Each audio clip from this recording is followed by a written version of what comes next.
This is Brandon Robinson. Welcome to the Make America Great Again podcast. Today I'm with Ethan Korb of the Liberty Alley podcast, and we're about to have a conversation. All right, so I'm recording Gotcha. now. Yeah, and Perfect. I've been recording the whole time. I hit Oh, record okay. before I even just No, I because did. I like edit all my stuff through this Mac and stuff, and I've gotten pretty good at editing the crap down. So Yeah, like I'll just record the whole thing, and it's again just like your little clap thing. I'll easily be able to sync it back up. yeah, So I mean, just literally via your clap, it'll yeah, my exactly. microphone pick that up in the ear. Yeah, I'll so you'll literally be use that too. So yeah, because when I um, do it, I have like a little tripod like right there yeah, with my phone on it, and so I have that connected to my computer, and then like how if you connect your phone, you could see what's on your phone. yeah, So I just do it, and then I just do start, and then so I can see what's on my phone, press record, so I know it's recording, and then press nice. record on the audio, and then clap, and then go. So I only cut out like 5 seconds. Like once I start talking, that's it. I don't do any Yeah. cutting, and then once I'm done, sort of thing. I So used to do lots of cuts. Like when I first started, man, I actually had like you know, I didn't do any video. It was all audio first of all, and then like yeah, like I screwed up all the time, and like I would just I would I would do the opposite of clapping. I would just be silent for like 10 seconds. and then just cut it. Well, yeah, well, I would know to just go through my audio and look for any time I was silent for 10 seconds, then go listen back 30 seconds from that and figure out, what I screwed Yeah, up and where to cut it or whatever. But yeah, it's the opposite of clapping. It was just yeah. like the leave a blank spot for me to see as I'm scrolling through the audio. I'm like, oh, that's a spot. It's too But much. Takes too much what time for me to be able to do that. I mess up I and say know ums and ands and like that, a lot of yes, that stuff way too much. So it's I've gotten better at that, but yeah, it's like and also more importantly, you can't hope to ever go be a guest on someone's show if you can't be able to speak live and not sound like an idiot and say like and a billion times because it's super annoying if yeah, obviously it sounds like we share similar interests in podcasts, and yeah. that's the worst thing is when they get a guest on there, it's saying like every 2 seconds, and they're like and then like and when you So Justin and then Trudeau. like oh god, yeah. Oh, did you see the most recent thing with him in India dancing like an idiot, Yeah, wearing but like Bollywood outfits and there was one. stuff? There was one. Was it yesterday or the day before or Oh, something? I He haven't was seen any of the new ones. somebody was asking him about the steel and aluminum tariffs, and Yeah, so they were asking him about it, and he's oh my, and so they're like, what do you? And so he just starts talking. He's like, so the the steel is NAFTA, and we sell, well, NAFTA sells us, and then America buys it. Well, they buy and they sell it to us or something, and I was just like, what the heck is going oh on? man, his father Castro must be very disappointed in him. I know. I was That's like, all I'm saying. his soy boy would be so upset. His dad would be Right, so upset to see it. I know. Well, I didn't. yeah, well, no, but I'm saying like not I'm saying Fidel Castro is his father. That's No, what no. I I'm know. I screaming. know. Oh, okay, yeah, because not his actual dad, who is the prime minister of Canada as well. Both of them, I guess, would probably be sad. um, Yeah, they I both mean, seem a little bit more masculine than he does. yeah, somehow, yeah, exactly. And I mean, I feel bad for his kids. I feel bad for his wife. I know. I I didn't feel even bad for know. I feel bad for Canada. Yeah, I did not know he even had children until that. Like I saw his kid dressed up in the Bollywood outfit as well, giving the camera a Yeah, look just of going like, just shoot me, just fucking kill me. This is my life. you know. uh, Sorry. Yeah, but I mean that's like it was painful to look at, and I'm like, all right, yeah, I get it. And then his dad's over there dancing. yeah, sounds like we need a God, we need a northern wall as well as a southern wall, I know, right? just to lock ourselves off. Right, exactly. Oh, By the way, let's back up and actually explain why how this came about real quick, like okay. because literally first of all, maybe who are you? Let's start there. Um, Let's see, where should I begin? Well, I'm Ethan Korb, and I at the beginning of 2018, I started a podcast after listening to countless podcasts by any from Ben Shapiro, Andrew Clavin, Michael Knowles, Dan Bongino, like anybody on CRTV, Mark Levin, Andrew Wilkow, Mhm. Romy Millennial, like pretty much all the big names out there. I've been listening to all of them. And so I figured, and then at the end of last year, I read the what do you call it? The James O'Keefe's new book, American Pravda, where Mhm. he goes in and he talks about sort of the stuff that went on behind the scenes with some of his big videos about Scott Foval and the election rigging, and how they would shuttle buses around to different places to get people to vote, and how they Yep. would how they are the ones funding the protests and all this kind of stuff, and how they're trying to fly under the radar. And so then I believe near the end of the book, he essentially said, like, if you have a camera or if you have a microphone or something, you have no excuse not to use it and get out and like kind of get your voice out there Yeah. and make it heard. And so I'd planned on it for a while. I tried it. When was it? So we're in 2018. I tried it. I started another channel, a YouTube channel, because I was just gonna do like a weekly YouTube thing. It was, I was going down another path. It was called Oh yeah. Actual News with Ethan, and so I was just Mhm. gonna go over like stuff that would sound like it's an Onion article, but it's like an actual news thing that's going on. And Yeah. so like I would talk about like I don't know if you ever listened to Andrew Clavin at all, his Yeah. Oh podcast. yeah. So you know Yeah. how Yeah. he always talks about the website Everyday Feminism. Mhm. So like I would talk about some of that stuff, and I would just talk about just absolutely insanity on Mhm. insanity on news that was going on. And so then I did that, and I sent it to two of my friends, and they're like, "Well, it's good, but you need to cut out the ums and ands and all that kind Yeah. of stuff." And I was like, Yeah. It's hard doing live. Yeah. It's I hard was doing like, straight video to yeah, YouTube like that exactly. too. I So was like, that's with all the mistakes I make, I would be editing a video for the whole week sort of thing to try and make it sound somewhat decent. So then I kind exactly, of took a it break really for a is. while.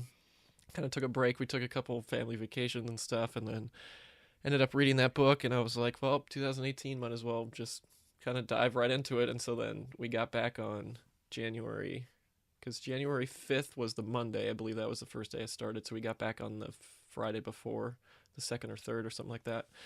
And so then I just started doing a bunch of reading, and I already have like, I don't know if you can see it back. Yeah, like 50 episodes done. Yeah, I have So like, yeah. yeah, and then but I have, if you can't, like back over here over my shoulder on this Yeah. shelf, I have like probably 40 books there. Then under this desk here, I probably have like another 50, 60 books, and then like up over here, I ordered like I have like another 20 books. So that's all I'm doing is constantly reading. I have like Awesome. like I'm always reading and always trying to like learn new stuff and figure out how a lot of this stuff is connected and why Yeah. people And do. Yeah, obviously throw it forth into podcast form exactly. as So that's well. what, Yeah. even though some of the stuff I might say repetitive stuff, or I might Yeah. um, not explain it as well as some of those other folks out there. I try what I can do, or Yeah. do the best No, I can do, exactly. and then hopefully just even Well, if nobody, anything helps. yeah, even if nobody listens, I'm getting I have a record of all this stuff that I've been talking about. I Right. guess for a Exactly. little time capsule. I know, right? That's the way I first started out as well, for sure. Like I was like, I don't care. Like I don't care if 5 people listen to this. That's fine. Yeah, 5 people wanted to hear me rant. exactly. That is fine. And and it grows from there, obviously. But and then yeah, I mean, and that's all super interesting. And we definitely share similar podcast interests Yeah, for sure. I spend many hours doing the same thing, and then we actually met on the Donald. yeah. Which Just I hadn't like during the whole like primary thing and the whole election, like all that stuff. I wasn't 100% sure about him in the first place. Like yeah, who was? I was a big Ted Cruz guy, but then again I went to my friend's house who I started the podcast with earlier, and he lives up in the Central Valley. Hmm. And so when I went over there was one of the debates, and then he just kept saying, "Mark my words." He's like, "Donald's gonna win." I was like, and so right after that, Right. right after that, I ended up doing some more reading. I found Ben Shapiro, and then like all the people connected with him, and then since there, it's just been an endless, just downward spiral rabbit hole of just Right. soaking up all the information I can. I So know. It's like waking up and eating your red pills all day, exactly, right? that's what Yeah. literally I wake up and then I go on the Donald, go on Yeah. Twitter, and then I go on. Do you go Hmm. on? I think it's called CBTS stream on Reddit, No, I or haven't. CTB. Shoot, what is it? But it's essentially. Do you follow like the whole Q thing? Oh yeah. Oh, So so it's like a QAnon stream. it's like a Q thing, but like there's a lot of there's a lot of people on there that are like really good at connecting all the dots and stuff. Gotcha. Oh, And that's it's cool. like I, some of the stuff I was reading was like pretty like just today I was reading how like all the stuff going on behind like the Florida stuff mm-hmm. and all the everything, because you know the one kid Cameron Kasky. Oh, which one is he? He's the one that like stood up there and said at the town hall and said, "Oh, I can't look Marco Rubio in the face without looking down the barrel Okay. of a gun," sort of thing. That Sure. guy. Yeah, that one. So, man, there's a big rabbit hole on that guy. Like how Oh yeah. his dad worked for an adoption agency, and Oh, okay. one of the adoption agencies that Russia. Because remember, when was it? Like during the whole Magnitsky, Magnitsky. yeah, Yep. Magnitsky thing, where they said Mm-hmm. that we could not adopt anybody from Russia. Right. So one of the lists that Putin had put out, this Cameron Kasky's father's adoption agency was on that list. And there's some woman that's connected to both his adoption agency and the adoption agency under the same name that's in like Georgia, I believe. Exactly, yeah. Yeah. And then like there's two different domains for the school website. There's like Yeah. this guy screenshotted like 40 photos from Cameron Kasky's dad's like Instagram or Facebook or something, and it's all like the same kind of stuff that John Podesta has, like these weird child photos. Really? If you look at Oh yeah. Well, no. Yeah, I know all about the John Podesta. yeah, Like I literally think I just mentioned that on the last podcast or two. I mean, I've done a whole podcast just solely yeah, on a lot of that stuff is like yeah. I don't want to mention I it know. because it's like people will be like, "What the heck is this guy talking about?" sort of thing. But I know, right? so I just kind of stick to like kind of just normal stuff that people would actually pay attention to. But yeah, so Yeah. it's like he's connected to that sort of stuff, and then like they have his YouTube channel where he has like a bunch of videos of like Cameron as a kid and like weird photos of him like naked, like posing. It's Wow. I'll, Yeah, I'll, well, I'll send you the link for that thing, because like if you could probably read that whole like it's oh, there's I all know. these I've read at least a few of his posts for sure. But yes, obviously a subreddit dedicated to just people putting that crap together would be interesting to see. yeah, Did this you one. see the recent thing? I've literally just read this 20 minutes ago about the Broward County School Superintendent Robert Runcie. Yeah, I You think know, yeah. someone blocked him, or he blocked someone as soon as they pointed out that like 800 million were missing from the school bond Oh that's yeah. supposed to be used to, Oh you yeah. know, Nothing to see and here, it's like, folks. Oh man, I'm yeah, getting 800 sleepy. Time to million move missing. on. Chris Cuomo Yeah. didn't give us permission to listen to this or to watch, or to Ri- read this. Yeah, no joke, right? I mean, That's it's crazy. it was Uh, such a oh my god. Yeah, I talked about. well, Oh my oh, gosh, I talked the about that so QAnon much. stuff is always crazy. But again, the QAnon stuff is much like Alex Jones. You like it's crazy to read, and you know that like somehow the crap keeps coming true, so you still need to skim through it and read it because you're like, well, it's kind of like looking into literally a crystal ball. So it's not bad to take a gander every now and then and be like, oh God, okay, that's what's coming, huh? Yeah, Woo! it's the only thing is like reading like the QAnon stuff is you can't just like read it and be like, oh okay, yeah, that makes sense sort of thing, because like Yeah, the way that it's all typed out and like the codes and the abbreviations and all that stuff people can't understand. But like exactly. but even though Alex Jones is a kook, like listening to him you can understand what he's saying sort of thing, but like trying to read the stuff on 8chan or whatever just doesn't work. Yeah, no joke. Yeah, I apologize. My wife has decided that she needs to call and text me in the middle of our podcast here. Got to make It's, sure it's not an emergency. let's see if I can find that thing, cuz like this, oh my gosh, this one guy that's on this shoot, is it CBTS or CTS? Let me see. I think it's give me a second here, I'll find it. It's it's C it's CBTS underscore stream. And so And that's the subreddit. yeah, and so Oh, awesome. they just posted, because did you know on 3/1, so on 2 days, is today the 3rd? Yeah, today's the 3rd. Yep. So 2 Today's days third. ago, Trump signed an executive order like updating the court martial manual. No, I hadn't heard that one. So it was POTUS signed an executive order yesterday, 2018, amendments to the Manual for Court Martial United States Law and Justice. FYI, this order is effective immediately. All of the old language slash exceptions are to prevent ex post facto law arguments for changes already pending. FYI, court martial jurisdiction is for wrongdoing by any active duty member, plus a wide variety of other federal personnel. Whoa. So then like all these people are like, oh my gosh, this stuff's getting real. And then like but like a lot of this stuff, I mean, it makes sense, and I hope that it's real, sort of thing.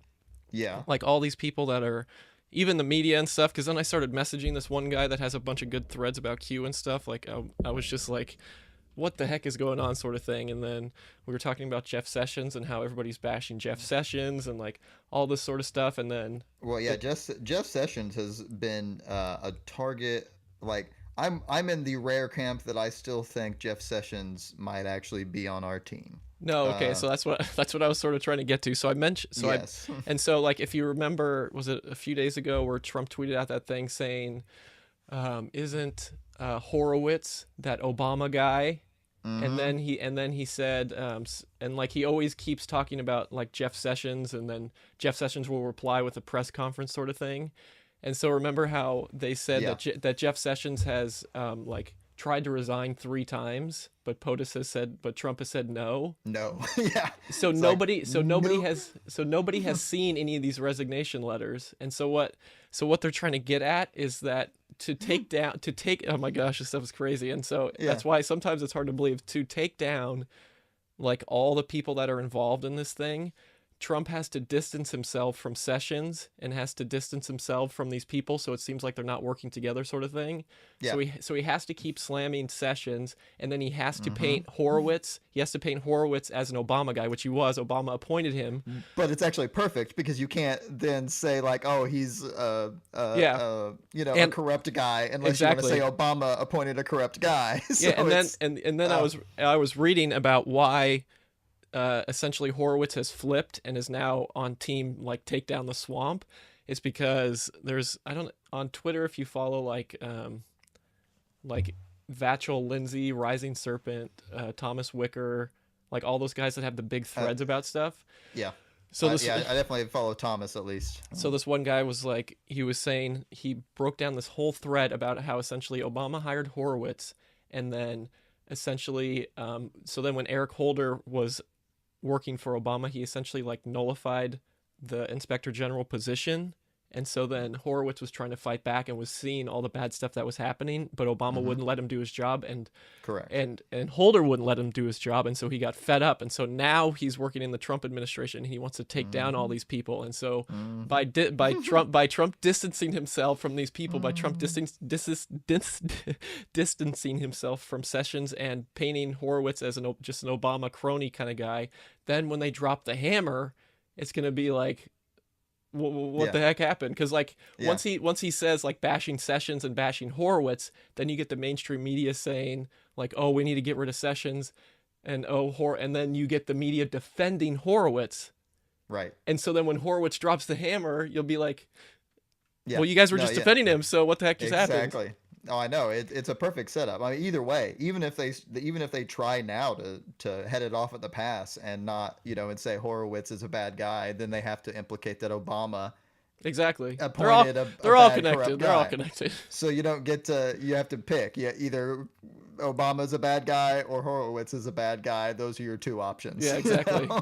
And I pick Obama every Yeah, time. exactly. Every Yeah. time. Yeah, and like honestly, I didn't really get into my political background, but I was, born and raised very Democratic. Everyone in my family is very blue. I voted for Obama the very first time in 2008. And I was on board to vote for Bernie before he told me that white people don't know what it's like to be poor. And then I immediately was like, one red pill is all it takes. yeah, that was my red pill. Literally, it was between Jon Stewart quitting The Daily Show and Bernie Sanders. That's what turned me, literally. Because if Bernie hadn't said that, I That's an probably interesting turn. That's a big interesting turn. right? And I was like, oh, but I was poor, but I'm not poor. Weird. Because of my race, I don't know what it's like to be poor. Yeah, that's What the fuck? Okay, I give up. welcome to the Never victim mind. hierarchy. Yeah, Goodness so I gracious. immediately switched to like, all right, well, oh God, what about all these Republicans up here then? The people that I've been trained to hate my entire life, by the Exactly. way. And I'm like, so which one of them do I want then? And then Trump's up there telling them all to screw off. I paid you money, you got low energy, and I'm just like, Low energy oh my, Jeb. and I'm like, oh my God, do I like Trump? Do I like Trump to be president right now? Is this happening?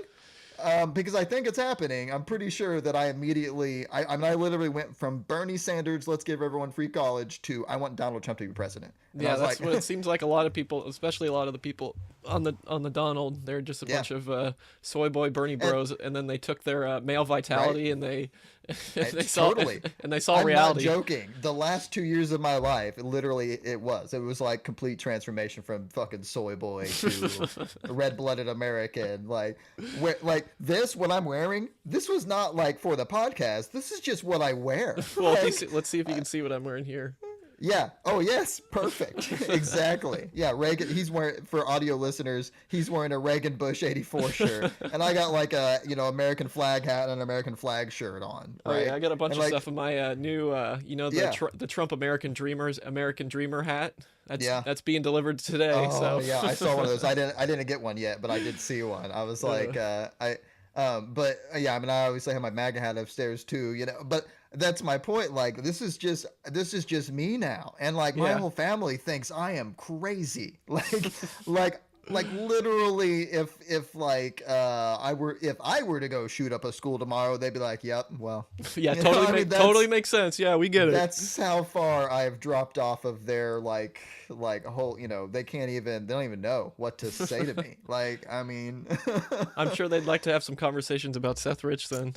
yeah, well, no, like anytime you try to point anything like that out to them, the average liberal, which, literally I have a family full of, are very ignorant on anything like that. They have nothing to say other than, oh, that's just crazy talk. I mean, they don't, you could literally show them like the evidence and all that. All And the arrows pointing to everything.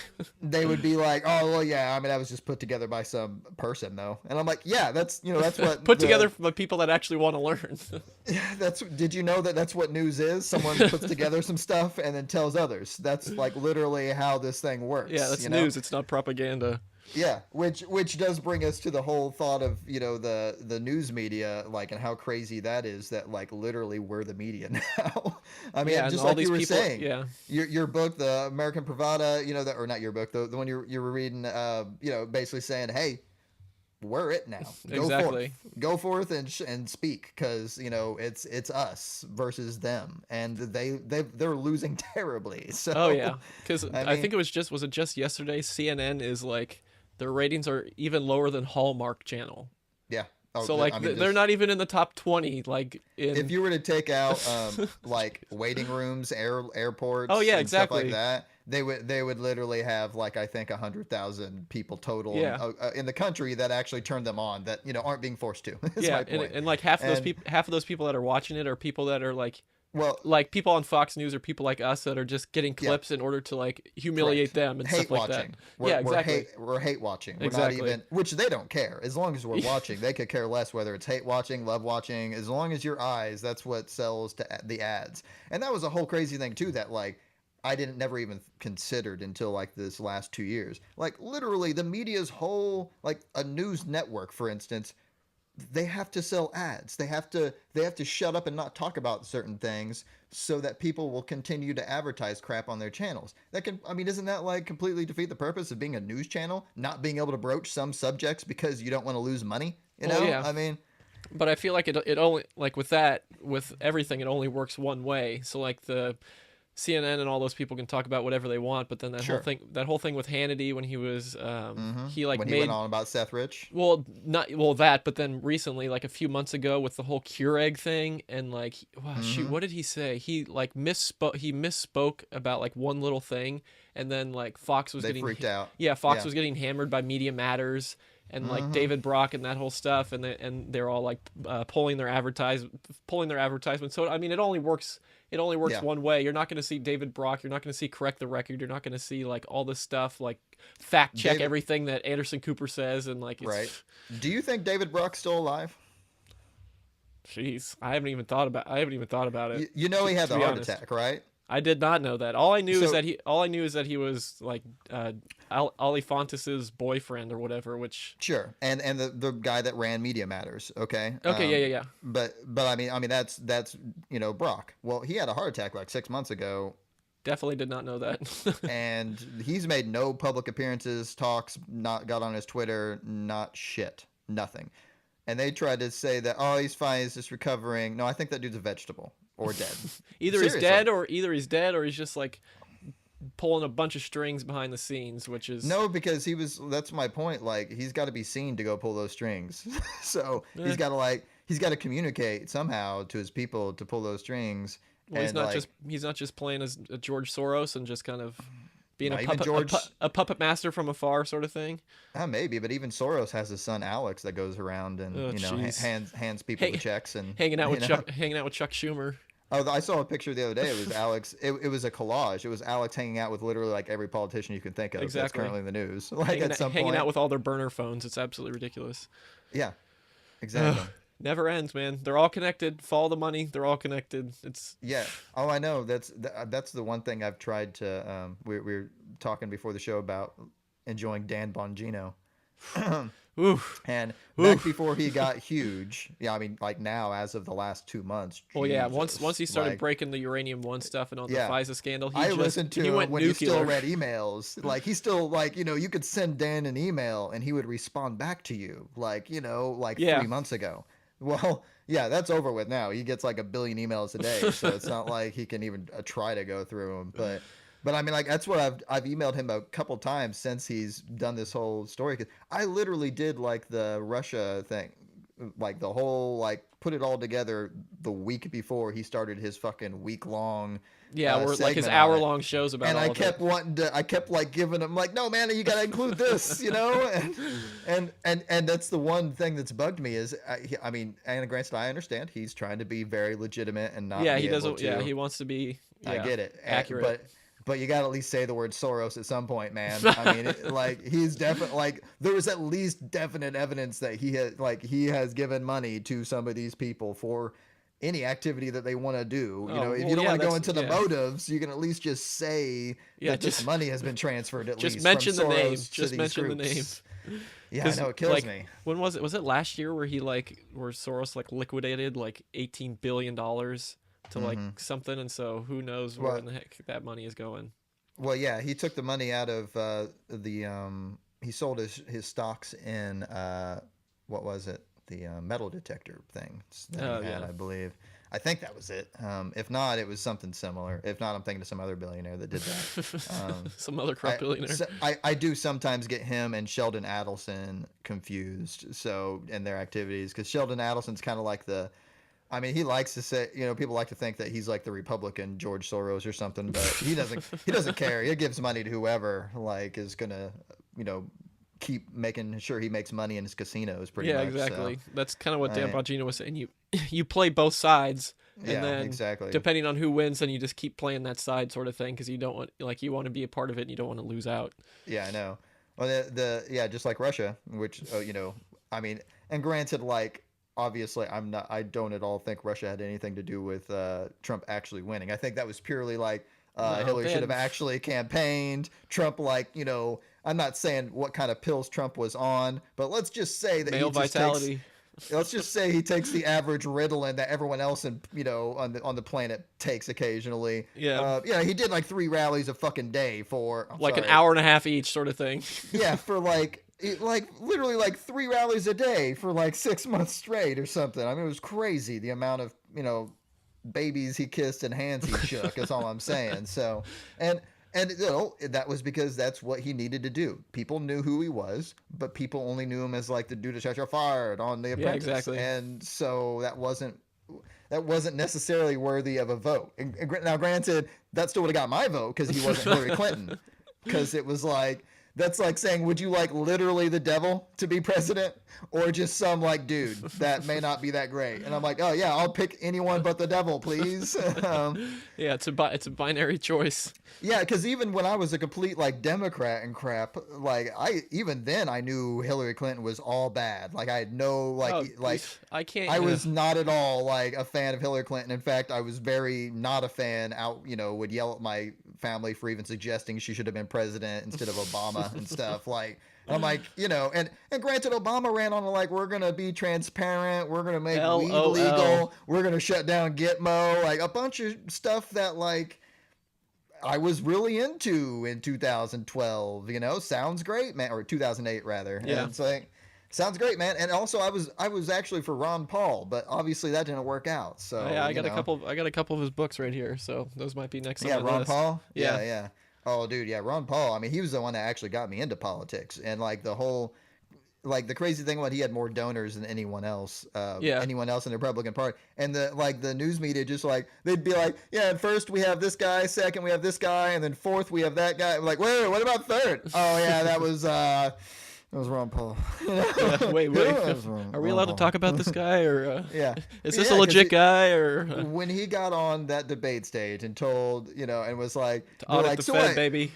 Yeah, no, and he's like, so what would you do about the department? You would just get rid of the Department of Education? He's like, yeah, yeah, I would. Yep. Plain and simple. That's it. Getting rid Yeah, of it. and what you're just gonna bring all of our troops home from overseas, and we're not gonna be in wars in the Middle East anymore? And he's like, yeah, just everyone. You see, they'll come home, and then we'll stop bombing brown people. It's that easy, And we'll have that much more. And we'll have that much more money.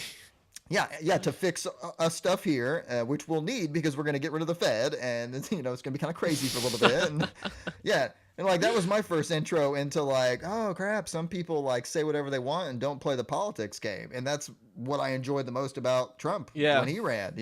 I know like comparing Trump and Ron Paul would make a lot of libertarians want to take me out back and beat me to death. Okay, but I'm just saying like they definitely both had the whole like Yeah. like I'm gonna say whatever I want and screw you guys, mentality, and Yeah. that's what that's what I loved about Ron Paul. His message was just way better. So Yeah. You just have. It's kind of like what I don't know if you follow Scott Adams at all. Like how oh he, yeah, how he yeah, yeah, says like pertaining to Trump, how you just have to, how he said everything he said everything like like I'm gonna do it sort of thing. He's like, we're gonna build a wall. He's like, we're gonna end the war. We're gonna like do all this stuff. So he didn't say like kind of dance around the issue that a lot of politicians did. Like he just said it like, I'm gonna do this. mm-hmm. I'm gonna do this. And so like Yeah. people had a visual of like stuff that he was gonna do, and so like it was appealing to a lot of people that like he played at a total different, he was playing Right. at a totally different level than everybody else was playing at, and they couldn't I couldn't think he figure it could have out. won. He could have won if he just would have chose one crazy thing to go after instead of like 12. Like Yeah, but- that was the problem. People were like, well, we can't like get rid of everything. Yeah, we can't do all Ron. this stuff. Let's be realistic, man. How about just get rid of the Fed? Just promise that. Just Say audit the what- Fed, please. Just audit them. Yeah. Oh, I know. I so wish that Trump could have. If that there's just a few select things I think Trump would have done way better at, like appointing Ron Paul to be the Fed chairman. that would have been epic. Maybe not that I hate Sessions. But if he was to maybe resign, Trey Gowdy maybe as a replacement, or Trey Gowdy as FBI director, would have loved that. Definitely would have went after Hillary, is all I'm saying. Which I mean, that's one of Trump. Trump. He really wants to keep his campaign promises, and Which he has been doing.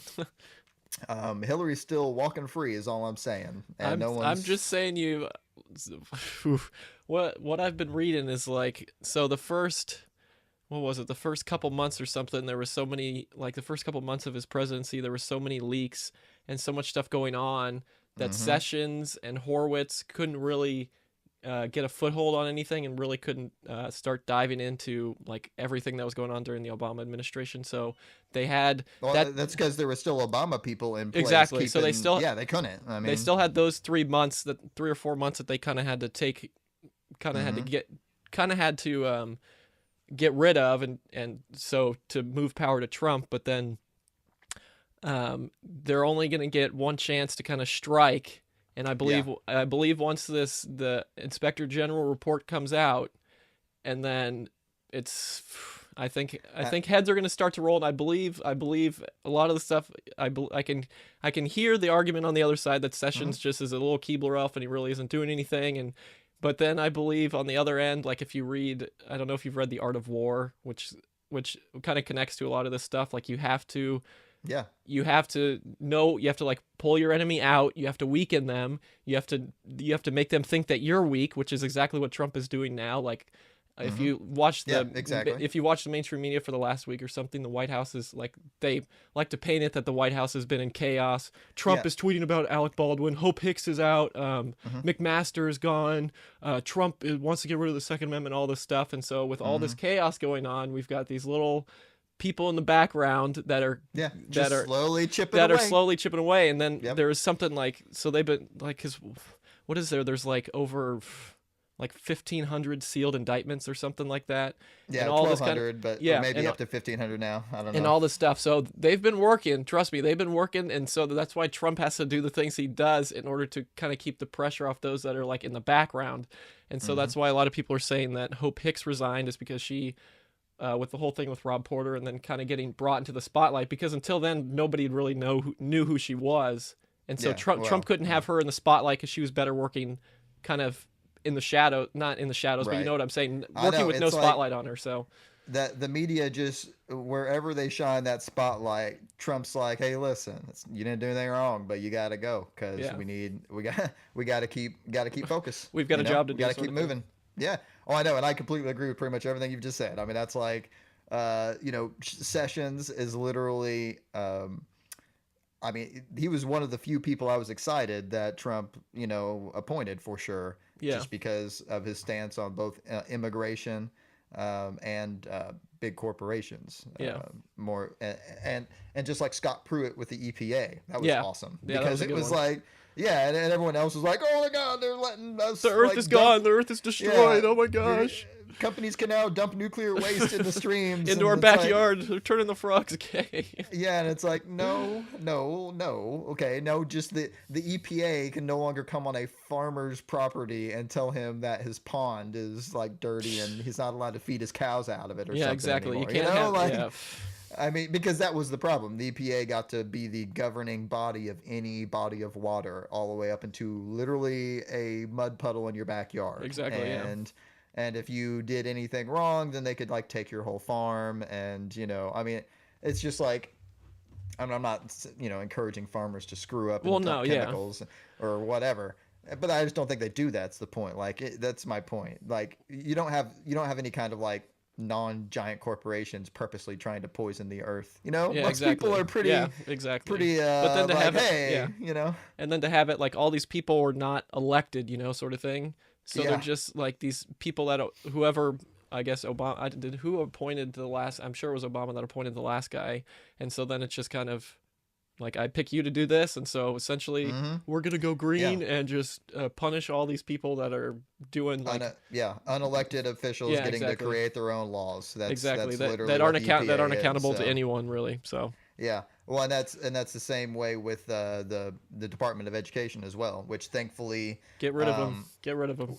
well, yeah, but they actually did at least repeal that one stupid whatever. The kangaroo court stuff. Yeah, the policy where like, yeah, if there's any like rape allegations, Yeah, it's taken care of at the school, not by the police. doesn't work that And doesn't work that yeah, way. yeah, it's like, no, no, no. If there's like an actual crime, that's the police. They get to do that because then they'll Exactly. figure out what actually happened. You don't just get to be like, oh, I got raped because I said so, and then the Yeah. school's like, No. well, then that guy needs to go. Yeah, he's done. Like, get rid of his scholarship. He's out of here, sort of thing. Yeah. Oh, I don't know.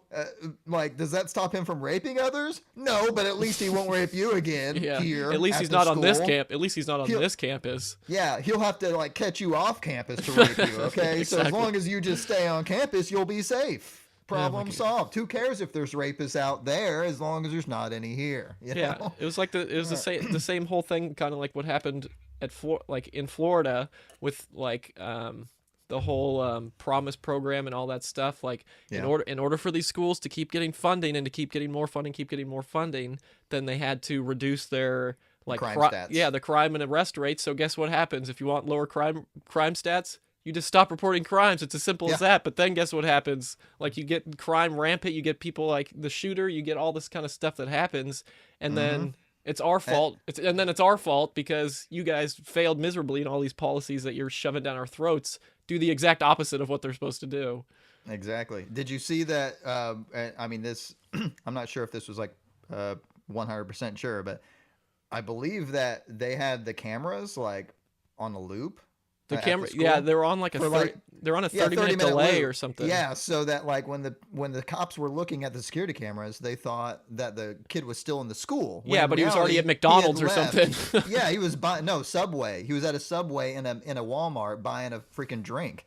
Hey, gotta get a soda. Like, Yeah, I mean, I just killed a bunch of guys. I'm thirsty. yeah, I I don't. mean, A lot of that which stuff just, I don't. It I mean, just, which also goes to prove he was definitely like, I'm sure if he wasn't mentally unfit, he was definitely on drugs that made him just a complete psychopath and not care. Because you don't like murder a bunch of people, then like casually walk to the store to get a beverage. So that's not like a normal thing to do. unless MK Ultra's really got a hold well, on you, I guess. well, because like my point was, say it was his intention to actually get away with it, then he did. All he would have to do was get in a freaking car and drive. Yeah. And instead, he stuck around and got a beverage Yeah. and waited for the cops to come tackle Have his Uber come pick him Like- up again with all of his, like, I mean, a lot of the Yeah. stuff, it's just, No, but he it left doesn't the add stuff in up. the school. He walked out of the school in plain clothes. Like, Yeah. that's the point. So it's like he could have easily gotten away, and instead he just hung around and waited to get caught. Yeah. And yeah, that doesn't add up. Just like nothing in the Las Vegas stuff adds up whatsoever Well, yeah, either. You know. that's, I don't know if you've read that thread, there was a big thread, it was like a big,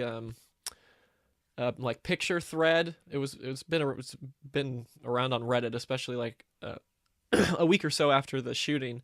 About it's probably like 50 images, like, and then big descriptions about all of them and how they're saying it's that, well, so we know that Paddock was an arms dealer sort of thing, and we know that the top floors of the hotel were owned by the Saudis. Mm-hmm. Yeah. And so what they're trying to say is that they were trying to, because you know how once Trump got in office, then like the Saudis sort of switched and they came, how can I say this? They not became more conservative, but they got rid of what's his name, the guy that owns Twitter, Yeah. and he ended up getting in prison, and then Yeah, his Ben- son died.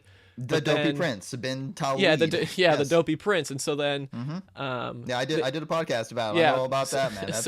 So Yeah, and- there's this yeah. big long like thread, and it points out like the family tree of these people. It Mm-hmm. connects a lot of Q posts into the thing, and how essentially it was like a botched. It was supposed to be Assassination attempt. yeah, Yeah. a botched assassination, but then Paddock was there, and so then they just killed him. And so then they lost his hard drive, and then there was a note on his thing, and like, and then his house was broken into. yeah, then his as house was well. broken into, and then And like, then his girlfriend like was apparently in a different country. yeah, But he rented the hotel room under her name and was able to check in. And I'm not sure about you. I check into hotels like 2 or 3 times a week. They definitely want the ID to match the reservation when you're checking into a hotel. yeah, exactly. You don't look like a Mary So- Lou. This doesn't look like a Mary No. Lou. Yeah, you're not Mary Lou. Well, oh yeah, it's my girlfriend. Okay, well, but what if Mary Lou shows up and wants her room, guy? I can't I got to confirm this with Mary Lou here, Yeah. all right, man? So either A, Mary Lou knew is my point that he was like using her, and why wouldn't he just give his if it just doesn't make any sense is my Yeah. point starting there. Yeah. I mean, at the very beginning of the timeline there's no sense made, and then Yeah. it just doesn't you continue forth from there and none of that makes sense either. So Yeah, but and how then but they- how dare you ask any questions? You know, yeah, like yeah, how you're a dare you? conspiracy theorist. And like and I kind of talked about that. I kind of talked about it a lot too. Like I was like, this was probably right after the Florida thing. I was like, hey, do you guys like remember Las Vegas at all? I was like, can you name one survivor of the Las Vegas shooting? Can you name somebody besides the shooter? Dan Bilzerian or whatever. I couldn't even name that sort of thing. And that's so, only because he's a Twitter celebrity, YouTube celebrity guy who like recorded a video of himself running away from the gunfire. Yeah. It's the only, but yeah, there's one. I can name yeah, one exactly. survivor. And so then I was like, okay, now contrast that with Florida. Like, can you name any? Can you name Yeah. any of the kids? Like even people that don't even fit Yeah. the narrative. Can you even name any David of them? Sort of Hogg thing? and Yeah, Emma exactly. I was like, Gonzalez. oh my gosh. And Colton Hab, which apparently I don't buy that crap either because they try to say that they made a big stink about CIA scripting Well, they did, so. yeah, but then afterwards, and they're like, well, but you see, his dad took out this one line in the email when they forwarded it to Fox News, and I'm like, all Yeah, right, just agreed that he probably should have yeah, shouldn't have not done that edited exactly. the email. Nothing else the kid change, like that doesn't change anything else that the kid said. That doesn't change the scenario at all. Yeah. None of that. Like I don't get what editing two words out of the email. Um, I mean, I get that it would have helped, but he shouldn't have even needed to forward an email. I guess is my point. Yeah. Like, what the fuck's the email got to do with it? Exactly. It should have been fine on its own. So, Yeah, even if uh, they don't want to believe that guy, then they can interview the what was the other guy that said he saw Scott Peterson just like sitting there, like not oh doing yeah, anything, like just yeah, sitting there pointing the his gun at sheriff. the wall or whatever, Hmm. and then Well, and now we know that they were told to stage and not go in. yeah, So, exactly, and like, they didn't let the paramedics go in and like all that yeah. kind of stuff. Like, ugh. And how do you tell your officers, hey, there's someone shooting up a school? Well, just hang out, wait for backup. Yeah, but like kids are dying in there. They're getting shot. Like every gunshot I hear is like a kid getting shot. Oh, I'm sure And it'll they're stop like, soon. I'm sure he'll run out of. I'm sure he'll run out of ammo yeah, soon. So exactly. it's because Yeah. because that guy's in freaking Clinton's pocket. That's why, in Bernie's Well, pocket. well, that whole Broward County period. I mean, just that's what Debbie Wasserman Schultz district. It's the same place where that David Weisnot, federal prosecutor, Yeah. ended up on the beach. He was Yeah, included in my. just a few months ago too. Yeah, well, he was like I want to say he was number 49 or 50 on the list of dead people Clinton killed that I did a podcast on. Which I have that. I have that list too. It was actually the half and half episode because the first half was Seth Rich and the second half was like, and here's all the other people. Yeah, and here's like 100 other people that died suspiciously. Yeah, here it was literally 50 that were like directly like not just suspicious. Like here's like of the 50, like 20 of them died from gunshot wounds to the head. Like Yeah. 10 of them died in like airplane crashes. Yeah. And they all had like beef with Hillary and reason to die. Yeah. It's just like okay, like one or two of them maybe be like, yeah, that's yeah, maybe it's a coincidence sort of thing, but then when you get to like 10, 20, Mhm. 30, Yeah. 40, like you'd be like, there might be a little connection here. And there were like 5 of them were even just Secret Service agents. So like people that have protected them, apparently like they get to know and too much, and well, gotta get rid of that one and Well, get yeah, another because one. pretty much So, everybody that's worked for Hillary Clinton, like, was it one of her? What is it? One of the email, like the WikiLeaks emails, or was something else where it was like, it was pretty much like impossible to try and get people to agree to like be on the Hillary Clinton detail mhm. because she was just like such a Yeah. witch to like anybody. Like sure, Yeah. like sure you may like again as Dan Bongino says, sure you may Yeah, like exactly. sure you may not agree with Obama's policies, but at least he was kind of nice and respectful to people that were Yeah. protecting him. And Hillary would like come in and scream and like not look them in the eyes or not even pretend they're not even there, sort of thing. And it's Yeah, like not treat them like human. I Exactly. think he literally said he didn't treat people like humans. no, Like, well, uh, if you're not human yourself, you don't treat other people as humans. yeah, exactly. You gotta like be human to like to recognize other humans. to recognize and- another human, like Mark Zuckerberg. Yeah, no, yeah, Mark Zuckerberg, another perfect example. Oh my god. Well, I mean, and that guy's just a really smart autistic guy, obviously. But I mean, I don't think he's necessarily the devil. But I mean, he definitely, Just an alien, not the devil, but just an alien. yeah. Well, and he definitely has no concerns about the fact that he has like caused partly the downfall of the Western civilization by creating Facebook. Is all Yeah. I'm saying. It's not the best. I've been Facebook free. Granted, my wife won't let me delete my account because then she won't have someone to tag as married to. But it's been off my phone and I haven't gotten on it for at least 6 months, and I'm way happier not knowing what's going on with my friends' lives and shit. Seriously, like I don't care. Like I don't need to like and they all got the point. No one's like, why aren't you liking my stuff? Like no one. Please keep posting pictures of dogs and flowers and Yeah. your food. Yeah, exactly. I never posted that much crap on Facebook anyways. It was just a tool to like go stalk other people I once knew in high school, right? And it's like, I don't need this. I don't need this at all. Yeah, Like, that's what I kind of did. But then like I was doing. Well, I mean, you already know that they're collecting all your info and like all that kind of that's stuff. why I want to delete my Yeah, account. so like so I finally like I was reading into all this stuff and I was like, okay, I'm gonna delete it. So I was like, before I delete it though, I'm just gonna keep dropping like just drop bombs after bombs after Yeah. bombs after bombs. So Yeah. like Oh no, yeah. so this again started right at the beginning of 2018. So like I don't have you been on the website the 100 most damaging WikiLeaks?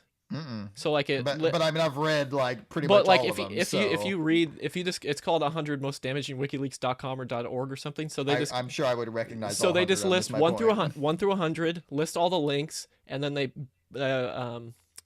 put a bunch of the good quotes in there, and then they put a description of all of it and how it's all connected. And so Yeah. every day, so day one, I would post 100, I would do post number one, and then day two, I would do post number two, and then in between that, like after the whole, like, this was in January, so like when a lot of the uranium one stuff and all that stuff was coming out, I was sort of acting like Q, and I was just putting a whole bunch of questions in a row. Right. Yeah, Just that's a to good be like, one. I was like, so why would somebody do this? Why would somebody do that? Along with posting like a WikiLeaks dump, and then doing all this stuff. But I knew people were watching it. But then, and then after that, like, I was just like, ah, screw it. So I deactivated it, and I haven't had it since. I haven't had it So since the so beginning the of last February. like month of your Facebook was just nothing but like red pill, red pill, red Yeah, I was pill, just all just day. dropping big ones all Yeah. like. Yeah, it Well, was just that's the WikiLeaks, but then yeah, like I was getting into where I was posting like 4 or 5 times a day, just like questions or like me, nice. Did like me, question is, like did you have people that actually responded back to you like that were like I only had people that I knew that would like it, like people that I knew that were on the right side. I knew yeah, would like it, but I wasn't posting it for them. I was posting it for those other people yeah, that are exactly. on the wrong side that like Uh huh. they live in Chicago and they think that liberal policies are just the way to go. And so like Yeah. irony much, like you live in Chicago and you like want to keep like pushing all Yeah. this stuff down our Wouldn't throats. you feel safer with a gun? Yeah, exactly. No, they don't Just, like we just start there. I mean, like if like let's say you live in Chicago right now. Like let's say I like it was completely legal and legit, and I could just drive to your house right now and hand you a gun, and with a concealed like permit Yeah, and exactly. holster, and like you get to just have that thing on you at all times now, and maybe keep yourself from getting murdered. Does that sound good or crappy? You know, Well, like the gun could just wake up and shoot me, so I don't think so. Probably not. Those are scary. yeah, Okay, those are so yeah, scary. exactly. Well, that's one thing. Like I was always pro guns. Like even when Oh I was yeah. like I had I bought my first gun when I was 18 years old, and it was an Okay. AK-47, literally.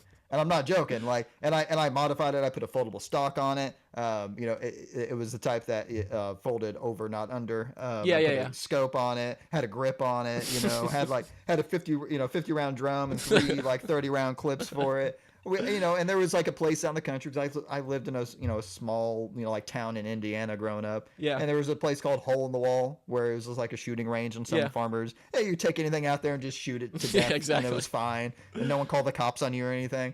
It was great, is my point. Like that, you know. So I loved guns growing up, and now. Yeah, now I own them more for protection than just for fun because I mean there's not even like a shooting range in my town, you know. I'd have to drive 30, 45 minutes in any direction to go find a place to act, and I live in an actual decent sized town. Like I mean this is like probably like the I don't know fourth or fifth biggest town in Indiana. It's like there's 2 colleges here, no gun Yeah. range.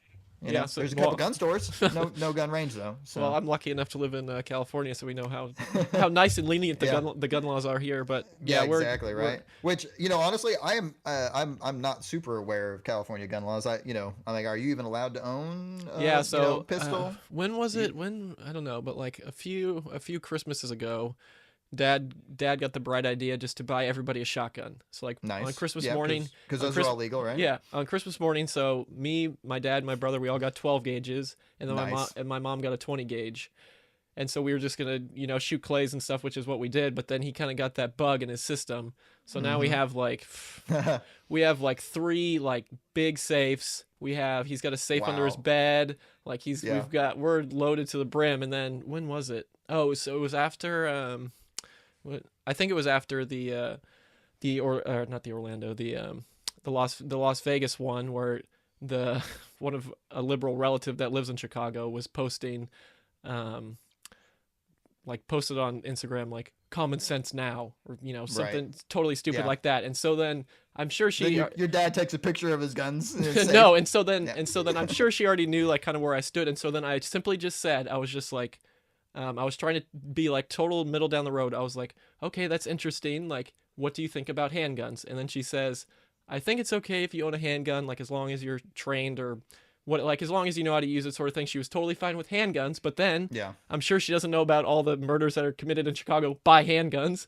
Yeah. And then I Well, was yeah, like, and those handguns come from Indiana, by the way, because we have like the exactly. loosest gun laws like in America. And then I was So like, okay, thanks. And then I was like, so what do you think about just like rifles? And then she was like, nobody needs to own a rifle. Like, those are just killing machines. It's easier to get a rifle than it is to get a book. And then all I said was, okay, thanks. yeah, exactly. I was like, and I was like, Yeah, do you really think, like, just take 1 second to think, like, if you go into, like, what they want to make it seem like, you can go into a 7-Eleven and just put a quarter in a vending machine and an AK-47 pops out with like out. with a drum Yeah. with a drum round magazine and a silencer and a grip and a rocket launcher and like all this stuff. Like, do you Yeah, exactly. just take a second take Yeah. a second to With think. a rocket launcher on it, yes. It's And oh my gosh. well, I know. It's Well, and the crazy thing is, like, obviously, I'm sure she has no clue, but the majority of gun-related deaths are handguns, not rifles. and a majority of So- them are committed by people that, quote, don't follow the law. They're criminals don't- for a well, reason. yes. Like over Yeah, 80% they of the over 80% of the yeah. things are committed by people that either have stolen guns or gotten them illegally through Obama's Fast and know. Furious or Right? Yeah, Eric Holder. Thank you. Well, and like I that's what I always say to anyone that wants to do away with guns. I'm just like, well, how about we just do away with murder? yeah, exactly. How about we just make murder illegal? And they're like, well, we already done that. And I'm like, yeah, exactly. So yeah, so then you ask what him, are well, you how gonna well do? how well did the war on drugs work for you? Did that work Yeah. did that work very well? Well, no, I'm just saying, like, like, what if you shot someone and you didn't kill them? Should that be illegal? Well, yeah, but like killing, like shooting someone and killing them should be way more illegal, right? And they're like, well, yeah, and they're like, all right, so we already got murder, that's illegal.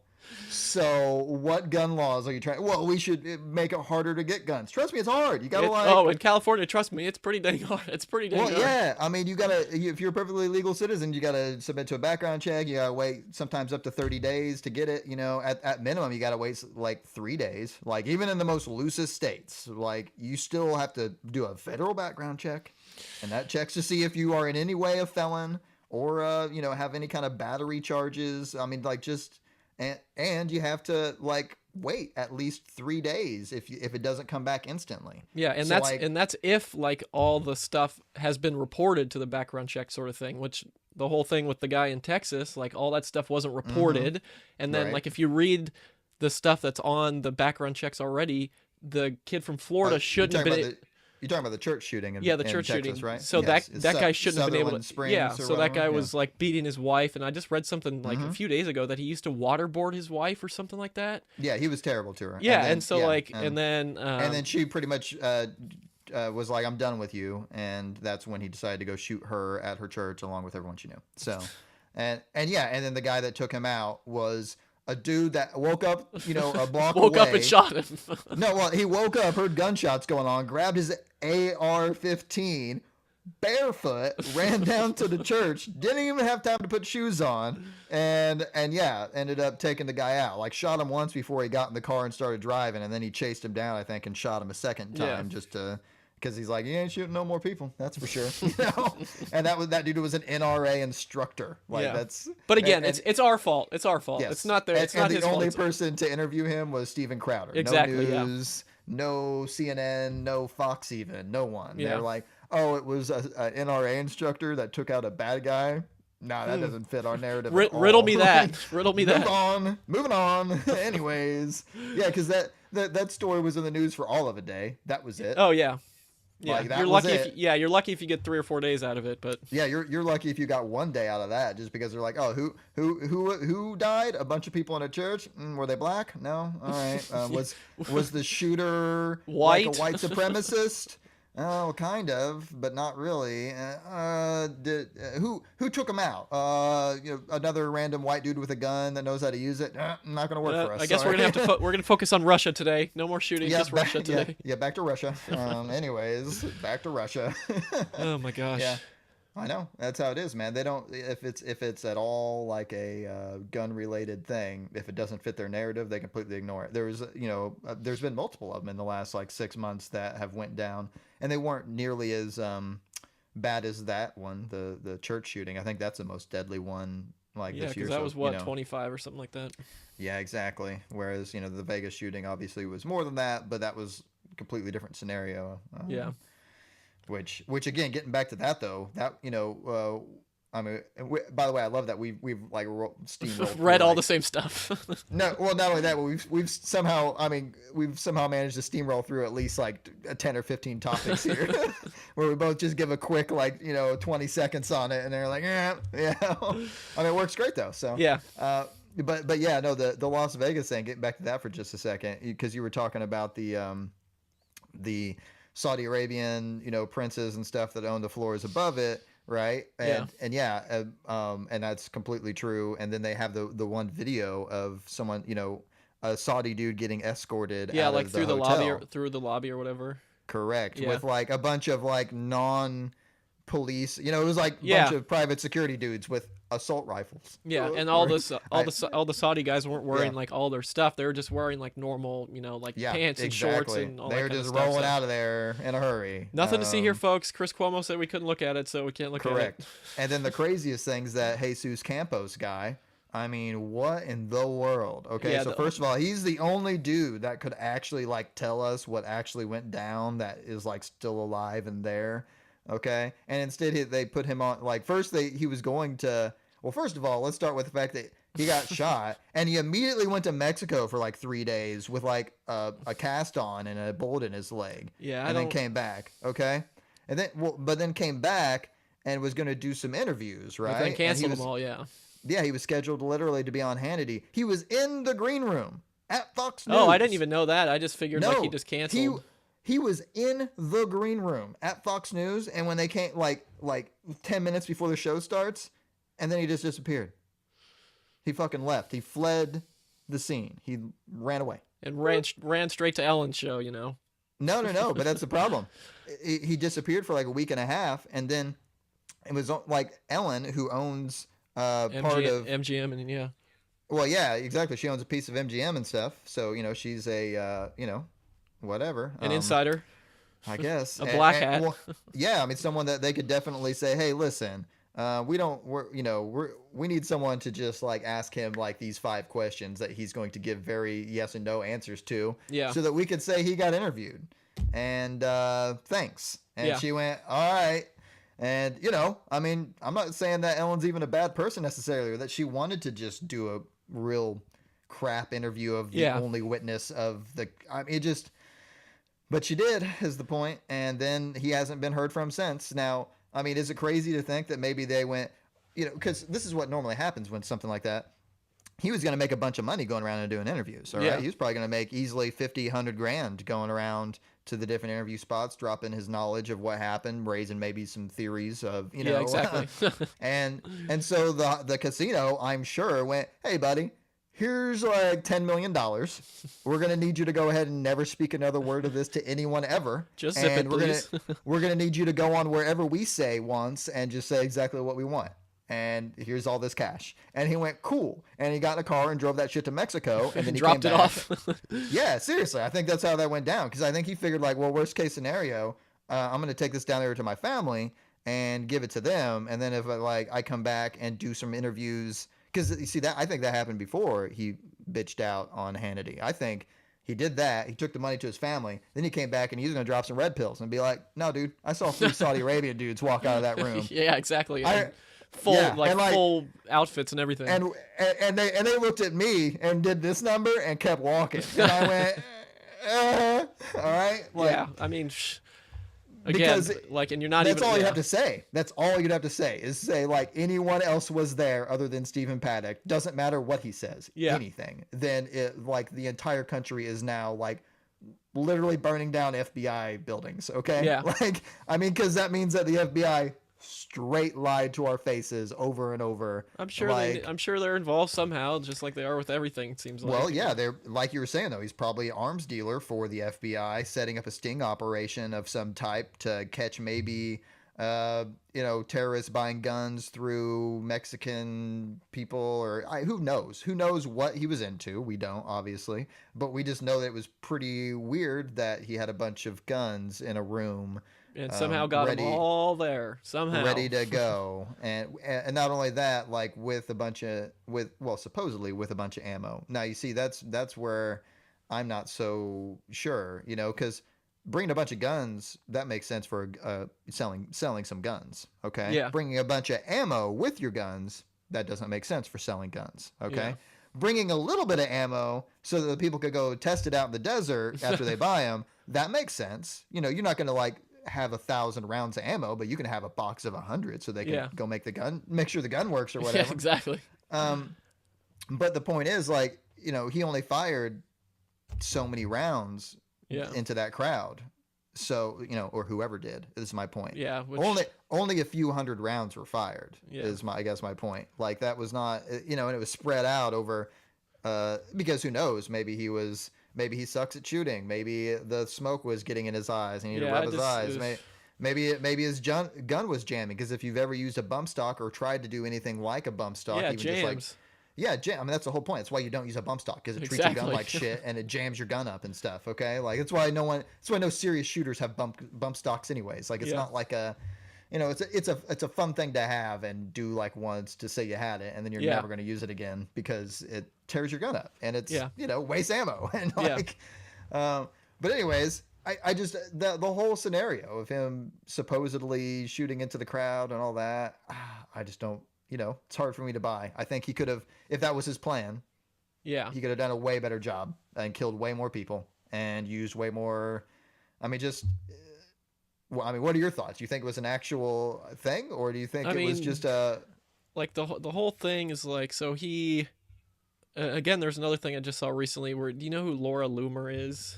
Oh yeah, she used to work for Project Veritas. So supposedly just like a few weeks ago, she went to the same hotel and she got into the service elevator just fine, like by herself, and was able to go up and down the service elevator, supposedly the same one that maybe he took, sort of thing. Right. A lot of people are saying, since the top was owned by Saudi Arabia, and trying to make that connection, that maybe a helicopter landed in and the weapons, instead of coming from the lobby up, they came from the top down, since they own the top floor, so they can kind of control it a little bit more. And then the whole thing with like, so this guy was 64 years old and he shoots all this, like, even shooting a shotgun for like 10 minutes, your shoulder gets pretty sore. So imagine shooting like a fully auto, like, oh, not a fully auto, but a bump stock for that long, being that old, sort of thing. And like, a lot of people are saying, so he would shoot a bump stock and then it would jam. So he'd just have another gun ready to go and then just keep shooting. And then that one would jam. So he'd just grab another one and keep going. And then, but then there instead of like just going like this and clearing it. Yeah, exactly. And there was like 2 windows that were broken out. And then, like, if you look at the photos, like, supposedly he shot, like, 200 rounds, like, through the door at Compost, but, like, the wall and everything, there's no bullets or anything on the wall. And then, like, they were saying that, like, there's one photo I saw where they kind of stitched together a bunch of photos to make, like, a panorama of the whole, like, scene. I saw that one, too. Where, like, you see Paddock's leg, but they're, like, his legs, like, there's guns on him.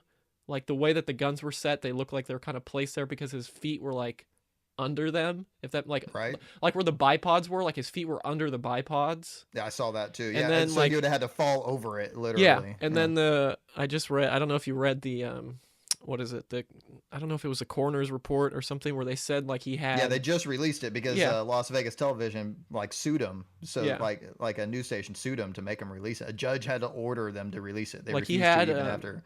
It said like down at the bottom, because they start from the head and then they work their way down, like on the report. So it said like on below his waist, like on his legs, he had like it looked like he had gotten beaten.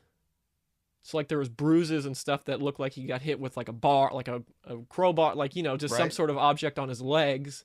Yeah. So like why, like he wouldn't get that from falling, he wouldn't get that from shooting, like was he beating it? Like, he wasn't beating himself, sort of thing. So it's just, I mean, again, the stuff doesn't tied in a chair and exactly. A lot of the stuff doesn't add up. And then like they won't release. What's the other thing they won't release? Well, they won't release the footage, and then they won't release the what was it? Like they won't release his brain or something for like other people to examine. Was that something else I read?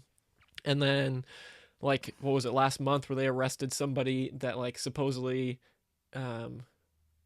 What was the other guy who said like he had given Paddock ammo or something like that, and then they and then they like interviewed, or Mary Lou then came out and said like, oh, maybe my fingerprints will be on some of the ammo. Because I helped him load Yeah, exactly. And so then the. it's like, and then they're like, okay, well, we'll release our findings in October of 2018. So like Yeah. 7 months from now. So, Hmm. and I'm sure when they release stuff, it'll be like either redacted or they'll release like little snippets about what like just Yeah, it won't. It'll definitely only be whatever they want us to see, and I mean, it's not going to be like the whole thing. That's for yeah, sure. I mean, it's just going to be whatever they want us to know about the situation that fits their already created narrative, yeah. And it's like, no, that's not what we want, guys. This stinks so bad. You need to just start over, okay? Just like, tell you what, we'll pretend like we didn't hear anything, and you just be like, hi. We're the FBI. We'd like to tell you about this shooting that happened in Las Vegas. I'm sure you've never heard of. And go on. Just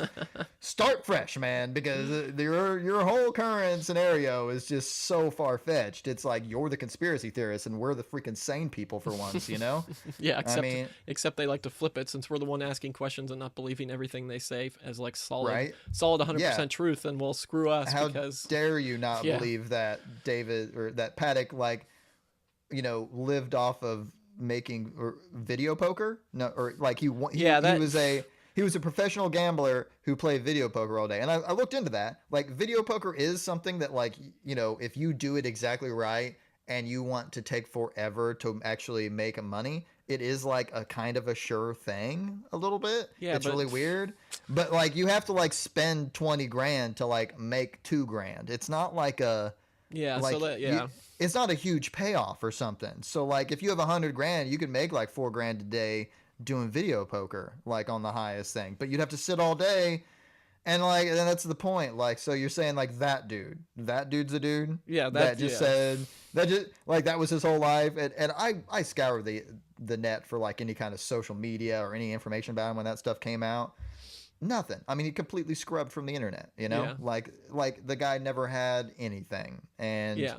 the only people that have the ability to scrub stuff from the internet's the government. No, yeah. So And it's the funny how like when, especially after like the one in Texas, like once they release the name, then it's like mhm. everybody tries to like the people on 4chan, and like everybody tries to scramble as fast as they can to get screenshots and get archives of everything. Yeah, But then like exactly. some of the times, like even before they release the name and then you go look them up, like it's gone. Like the stuff's already Just like gone. Seth Rich. Yeah, Seth exactly. Rich, all of his stuff got deleted. Like Yeah. his Reddit account got deleted, his Instagram page got deleted.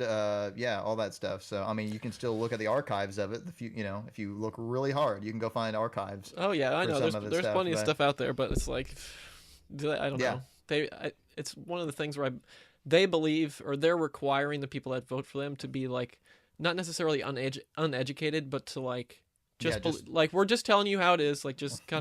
kind of believe it sort of thing. And like those people that are doing any research, well, that's just because they're like It's Hillary because they Clinton. refuse to get in line and be Yeah, sheep. exactly, because they refuse to And get in line, sort of thing. And so it's like you.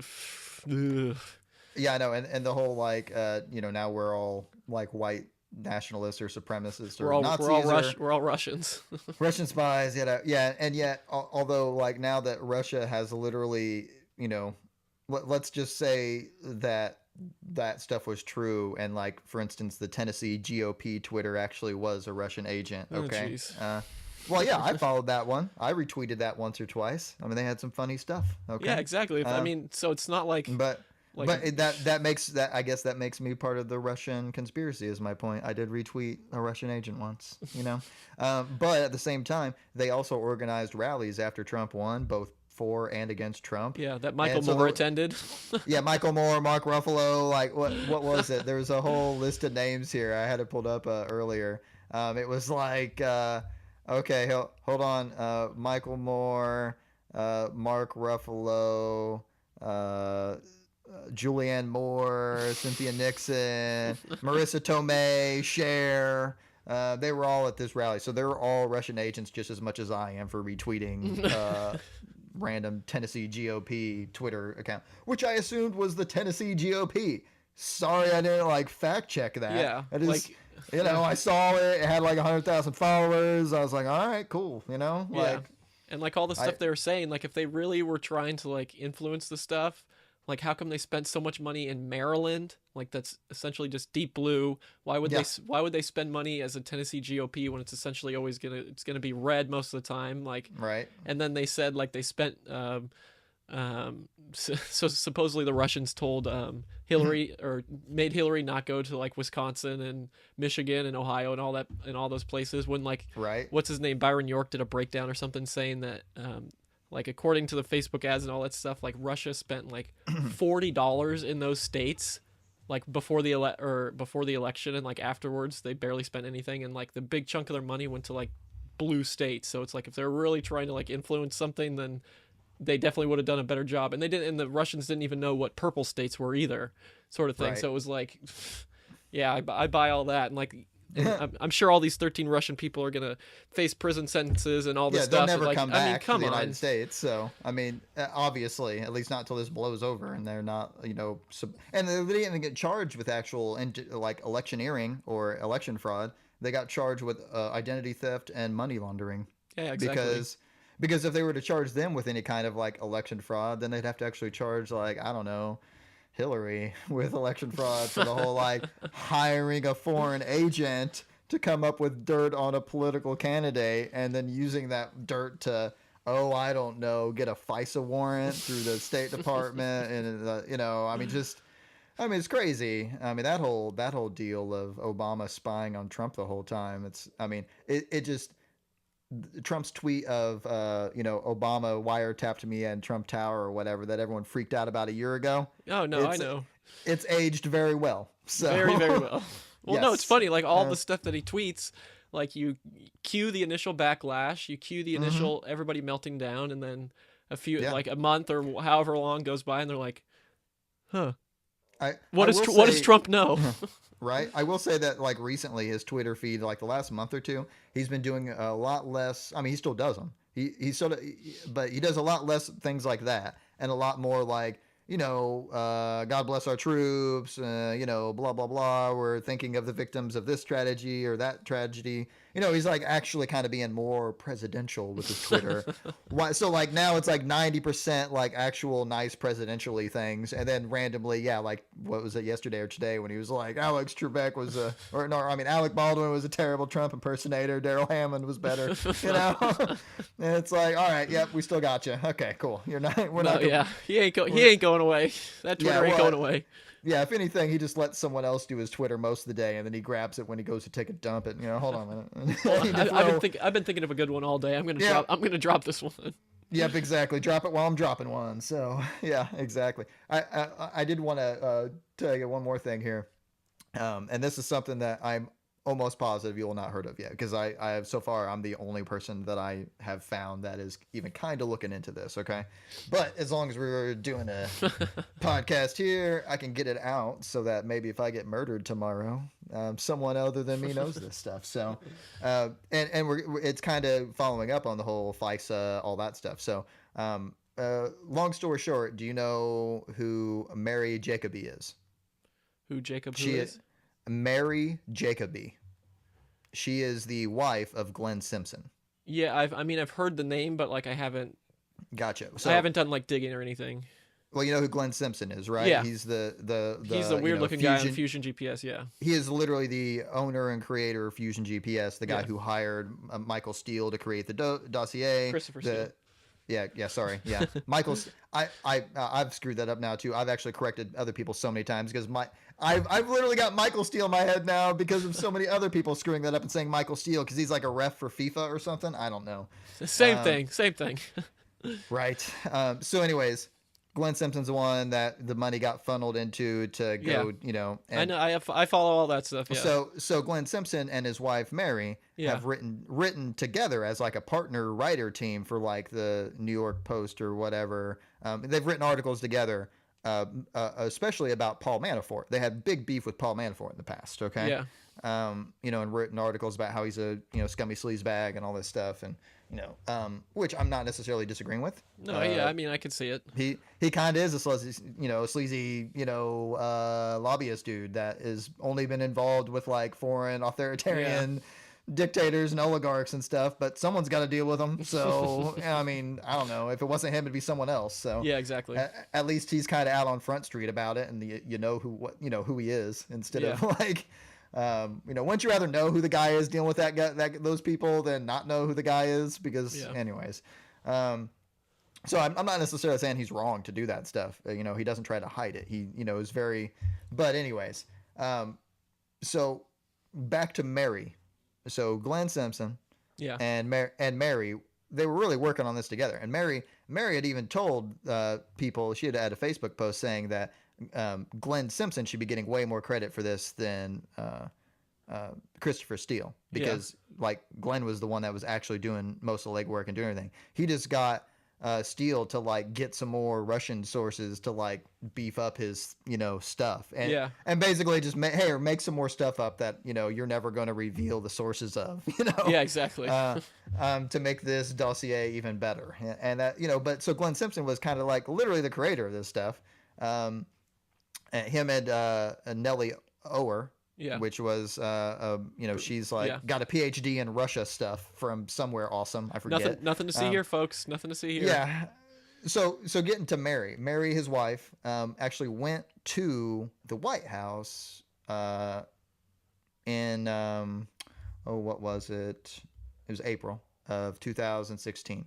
Okay. So right when this stuff was breaking, Yeah. and like people were being told this stuff, she went with like 5 other people to the White House to go see.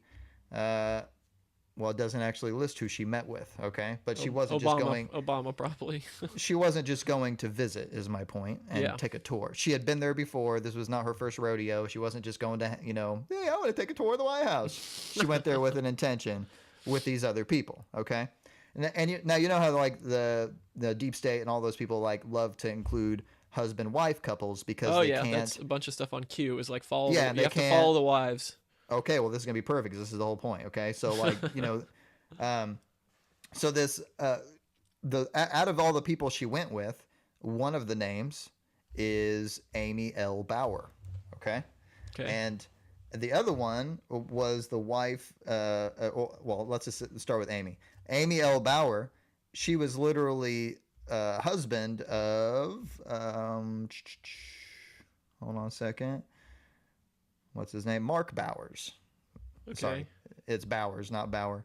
And he was the OpNav CIO team conductor of special operations and maintenance for technical upgrades for the whole like OpNav staff. And that's like basically OpNav is a government email system. Oh, perfect. Yeah. Perfect. Yes. So that glitch that magically erased FBI emails and stuff. The text messages or the emails? All or everything. The point is, this guy's literally in charge of upgrading the Blade servers on the OpNav network, and the OpNav network is the same thing as the SIPRnet network. It's the same hardware, and that's literally the classified network. Okay. I've heard of that one. Yeah. Yeah. So like, it's the same stuff. Is my point. It's like it's literally the SIPRnet. It's the same hardware, and he's in charge of upgrading and replacing all the servers, and like basically. The dude that actually gets to change the hardware, him and his team of people in like all these secret classified stuff. So his wife went to the White House with Glenn Simpson's wife, okay? And then his wife also had been to the White House several times and met with Paul Hollingsworth. Paul Hollingsworth was the special assistant to the president and senior director for intelligence programs on the national security staff for Obama. Nothing to see here. Nothing to see here. Big nothing burger. He spent 27 years in the CIA as well. He was the intelligence advisor on Eurasia for BP since 2014, since he left the White House. Okay. So now he's no longer in the White House as of 2014. But these meetings took place while he was still in there, previous 2012 to 2014. And that's when he met with this Amy L. Bauer, whose husband, again, is directly replacing the Blade servers that hold all of our national secrets, okay? Yeah. Literally the classified networks. And so he, like, all I'm saying is I'm just trying to draw the connection here that it's kind of funny that Glenn Simpson's wife is friends with Amy Bowers, whose husband controls all that stuff, who's also best friends with Paul Hollingsworth, because Paul Hollingsworth's wife and Amy Bowers literally went, like, they have history together as well, and like are at least somewhat friendly. Like the Hollingsworth and the Bowers are family friends. Like there's multiple White House visits where they like bring their kids and stuff and like have a family, like event and stuff. Like Jeez, just although. like their in-laws and the other in-laws. I spent like 4 or 5 days researching all these people. Like I got the notes right here in front of me. Okay. Because I just went down a rabbit hole of, I wanted to know who those people were that went to the White House with Glenn Simpson's wife in April. And this is where it led me, all the way to Paul Hollingsworth, who was in the CIA and Obama's, national security dude. So, that's the only, that's the only place where I'm at right now. Just kind of suspicious. I don't have anything further, but it's, I've got feelers out to other people that have, told me that, at least told me they were in the government and could tell me crap. And I haven't got anything back yet from them on them, but Paul Hollingsworth is all I'm saying. That would be, another guy that you definitely need to keep an ear out for. And again, Paul Hollingsworth, oh my God, you want to go try to find some stuff on him? Good luck. It's going to take you about a day, and you're going to find about 4 or 5 articles from like random, colleges he spoke at once, maybe giving a brief summary of his background. Like that's that. I mean, other than that, he is scrubbed. Okay. Same with Mark Bowers. Neither one of them have any kind of internet presence whatsoever. Just like most of the people Of would. course. Yeah, exactly. It's because the real people don't have a freaking Facebook page. Yeah. They're not on LinkedIn. Sorry. Yeah. Like Yeah, because they know they know better, or then once they're involved in all this stuff, then it just gets, because since they're the ones in charge of it, or since they know Google and Facebook and all that, they can just wipe it anyway. So it's like, even if they did have a big history before this, like we wouldn't know about it. Exactly, because they could just literally just erase it anyways. I mean, especially since they pretty much own Google now. It's they can just take anything out of the search that they want. DuckDuckGo is a nice up and comer that I use often. That's now what I use. Google. Yeah. But it's not as good. I mean, I'll tell you, it's 90% as good, but I still gotta occasionally throw on the !G to run the encrypted Google search through DuckDuckGo, and it brings up more crap. And it's like, all right. Especially when you are really scouring the net for some random crap that, and it's like DuckDuckGo gives you 3 results. And you're like, I guess I'll. There's gotta be something else out there. Yeah, but then you get on Google and it's like, well, this is only the stuff Google wanted me to see anyways. Well, the only stuff they want you to see is New York Times, Washington Post, like all that kind of stuff. So that's why, like, even if you're like I forget, I don't know, this was a while ago. Like if you're trying to find something good on Trump on Google, like you have to get to the 6th or 7th page or something, But like DuckDuckGo, like it still has New York Times and stuff, but it's all mixed in, so you get a little bit of both. Exactly. But yeah, I need to switch off of Google somehow. I have a Proton Mail, but like I need to. Oh yeah, Gmail. Yeah, I need to. Yeah, I know. I need to get that figured out. Yeah, I know. Same here. I still use Gmail for some of my accounts just because it's just old stuff that I've had forever. But yeah, like especially this podcast, for instance, I have everything registered through my own domains email. So it's like, yeah, I have. Yeah. If anyone wants to email me ever, it's brandon@magapodcast.com. I'll be like Dan Bongino. Feel free to email me. Send me an email. Until I get so many that I can't read them anymore, which I'll complain about that. That's fine. I'll gladly take that if that happens. Yeah. So no, at the end of my thing, I always say the email, but I haven't gotten. The only emails I've gotten is because the same email is connected to the Liberty Ally Twitter. And so then it'll be like, well, this week you missed, Jason Chaffetz. Jason Chaffetz tweeted this, and like, how do I shut this off? And you're like, oh, exactly. You can't. There's no way to shut off our random once a week. Like, this is what you missed. You know? And then the going along with what you said with the Jacoby and all that stuff. So the key date there is April 2016. Mm-hmm. So then what happens in May of 2016 is when. June of 2016 is when Carter Page starts working for the Trump campaign, sort of thing. And then, but the whole thing is what even a lot of these people seem to be missing in the news, especially those on Fox, but of course those in CNN and all that stuff won't touch this, is that Right. Carter Page was working for the FBI Mm-hmm. up until April 2016. Who knows if he was still getting paid by the FBI in order to be on the Trump campaign, but he's been working for the FBI at least since I don't know, since 2010 or something, Yeah. where Carter Page was working for the FBI in order to quote bust Russians. He was on the FBI Mm-hmm. payroll, and then so he was busting Russians and all this stuff. And like even watching interviews with this guy, like, do you really think? Do you like if anybody in the right mind? Do you really think that this guy is like a double agent? Do you really think that this guy is so brilliant? Like he can't. He like sits there like this and like he Mm-hmm. like the way he talks Yeah. and stuff. Like even the Russians said he was like he was an idiot sort of thing. Idiot. Yeah, And so exactly. They like called him an idiot. and so a lot that's what I feel like a lot of these people are missing. Like especially like if you watch Fox, what's her name, Jessica Tarlov. Yeah. So when every time like so I think it's on Tuesdays where they have Jesse Waters and Jessica Tarlov on Hannity's show. Yep. And they have them kind of debate or whatever, but essentially it's just Hannity and Waters teaming up on Tarlov and not letting her speak. And so like Yeah. that's what. So she keeps like this was I talked about this on the podcast too. She would keep bringing up Carter Page sort of thing, and I don't even think Waters knew or Hannity knew that like Carter Page was working for the FBI, like probably while he was in the Trump campaign. And Yeah. then the He's first probably still drawing a check from exactly, him. and then I'm sure the first, and then wasn't because when was the first FISA application? Wasn't it in October of 2016? Is that when it Yeah. No, started? that was when the third one was approved. Okay. So like they had already tried 2 times before that to yes, get a yes, FISA yes, yes, warrant. yes. And the third one was finally approved in October, but the first 2 that they tried to argue, they didn't have enough evidence for. Yeah, so That was the yeah. one that was So like so basically they said, hey, we got this guy named Carter Page. He works for Russia, and he's working for the Trump campaign. We need to get a FISA warrant on him and all of Trump's people. And the judges were like, that's pretty. I don't know about that.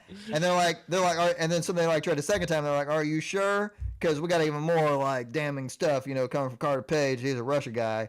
And they're like, And then the third time they're like, all right, listen, we got this dossier that was created by a British agent that's all about the Russia Trump stuff. And you see Trump got peed on, and like, they're going to, blackmail him with this like hookers are peeing on me video to get them to stop doing the sanctions on Russia, which he actually kind of did hold off on doing even more sanctions because he doesn't need to, because we're already sanctioning the shit out of Russia. So Trump is the one that's freaking arming the Ukrainians. So like if they it's ridiculous. He is not a friend to Russia. I know, it's ridiculous. It's absolutely ridiculous, and people cannot see that though, which is the thing. Like all those folks. Well, exactly. They can't see it on our politics or news or whatever. It's just like once that broke like a few weeks ago when Trump wouldn't like reapprove the sanctions on Russia, they just had an absolute meltdown.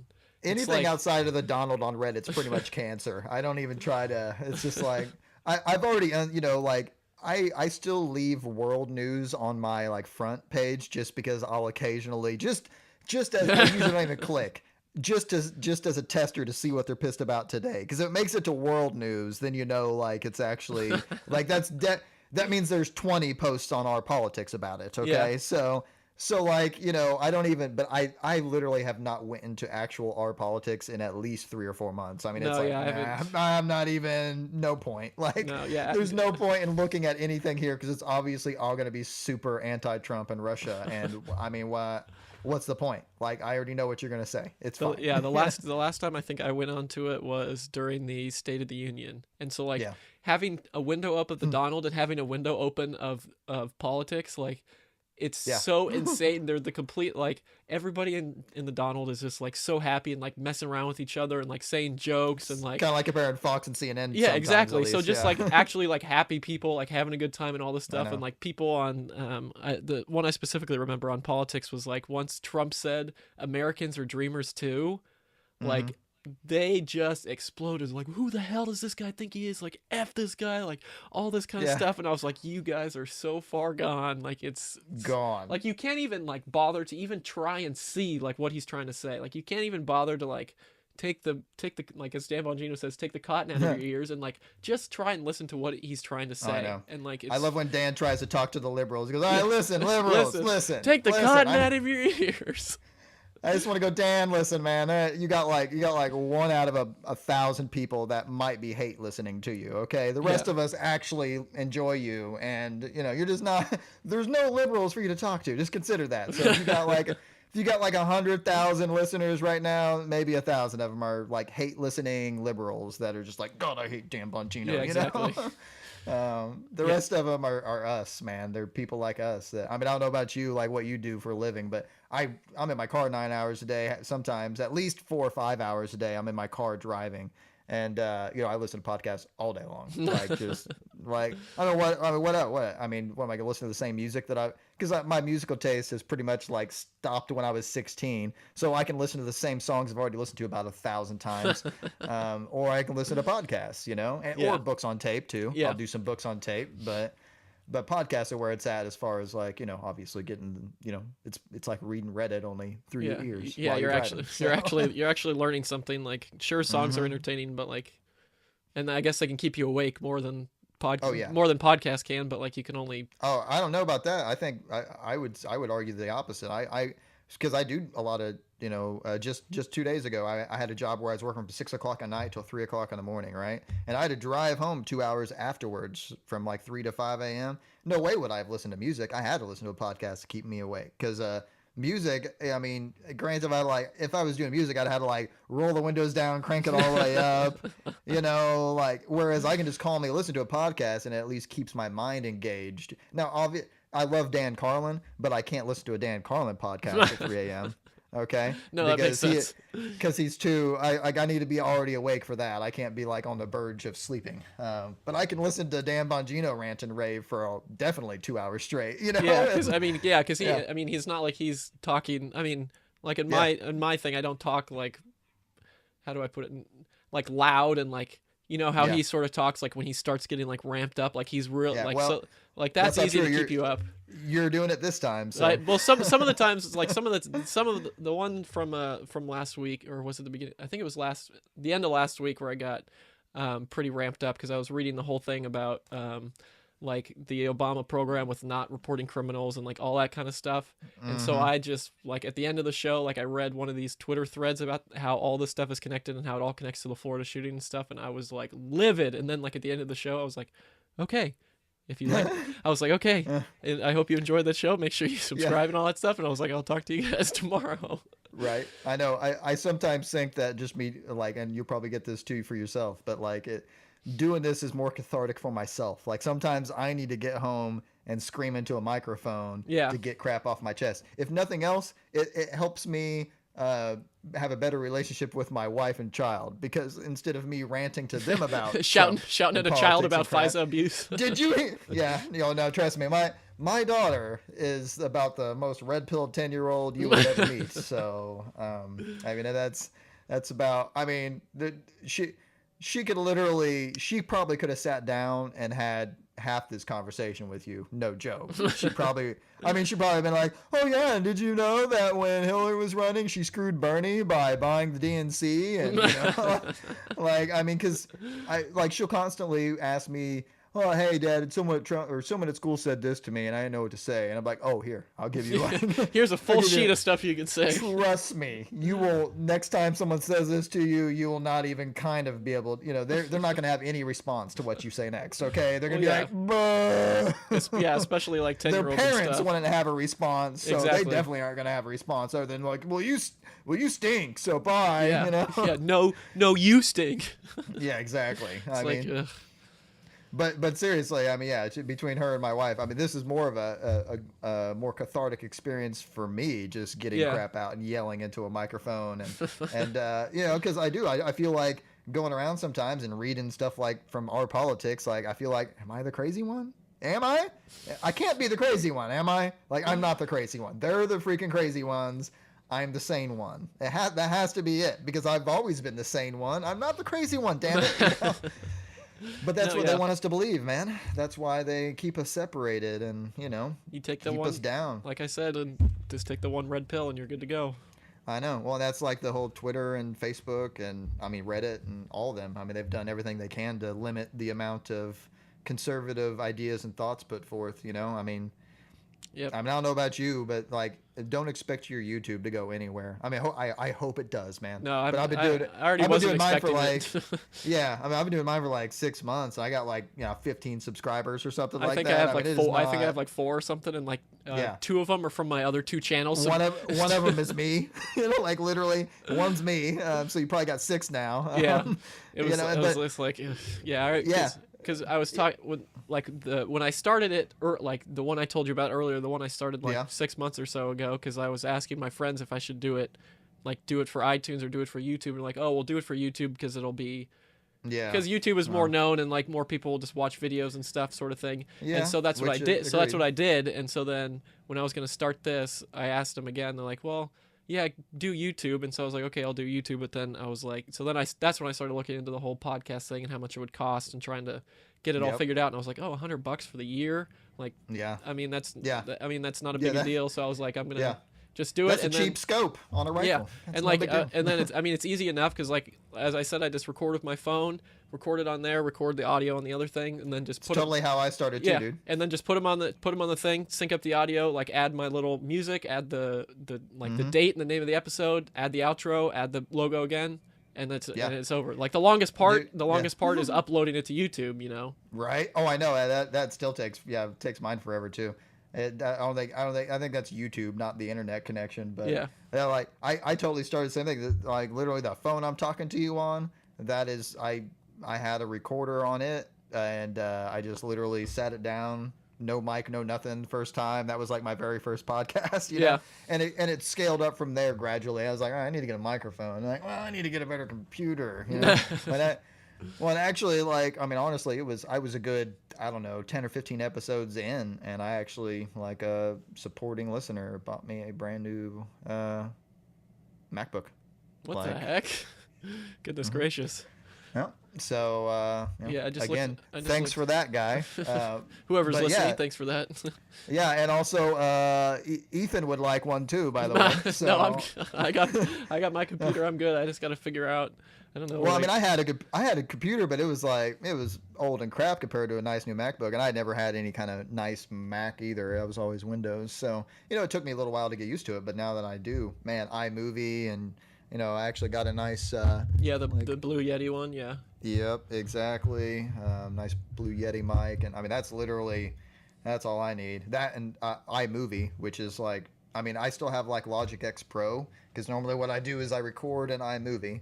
And Yeah. especially now because I always throw them on YouTube and stuff, but I just throw this straight on YouTube. I have like added pictures in and stuff once or twice. Oh my gosh, it takes so long to Exactly. to like match And it up with like what you're saying and then match it Right. up in the video and like getting the I clip. know. Yeah. And then you gotta crop it and make it zoom in the right way. Yeah. And honestly, if I had more subscribers for YouTube, if I knew more people were listening or watching on YouTube, I might do more of that. But Yeah. it's just like, what am I doing this for like 20 people? No, I like the Yeah. main thing's the audio.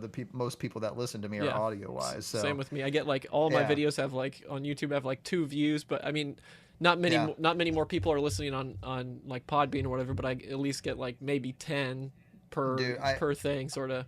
But I literally just in the last 2 weeks, I finally actually have blown up a little bit on YouTube, and I still don't have any subscribers like at all hardly, but I actually have had a few thousand like views on the last couple of my videos. So I'm like, oh cool, well at least Yeah. they're getting out there somehow now because it seems somebody's like before, watching them. Yeah, it seemed like before I put one out, and like a month later, I might have 100 views if I was lucky. Might only been 50, No, I don't even have any more. You've got like freaking 100 times Well- more than I do then. Well, but again, though, man, you will like that's only because no one knows you exist yet. Just No, give I it know, give it yeah. a little bit of time. I mean, know. that's all it takes. And like if you can put the only advice I could give you that will just automatically make you more popular, put Trump in your podcast name No, or I your know, description yeah. somewhere. Do something. Write MAGA in there. Write Make America. Just anything. I mean, that's why I literally started with Make America Great Again podcast because it's like, how else could I literally make it just like listen, if this title disgusts you, you should probably move on now. Yeah. Like I Click couldn't on be more something else. clear that I am in no way an anti-Trump person, and there will be no like Trump hate on here. At least I'm not going to go out of my way to hate on him for no reason, right? Yeah. Like I did hate on Trump completely when he bombed Syria, for instance. Yeah. That was his only thing that I was like, hey man, You swore you were not going to bomb more countries. Yeah. And that seems like a country we were not bombing before that now we are bombing. And that Yeah. sucks, you know? And he quit. Like, there was such backlash. I mean, like, that was it, you know? After that, he pretty much went, hey, Mattis, listen. What should we do now?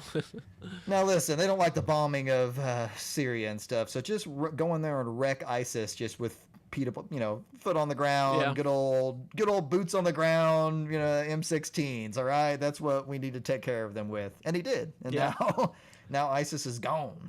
Yeah, I mean, it's like he's got the smart folks, that's for sure. So I'll criticize him occasionally. Yeah, but no, that makes sense. But honestly, yeah, like no one wants to tune in and listen. I mean, they could just literally.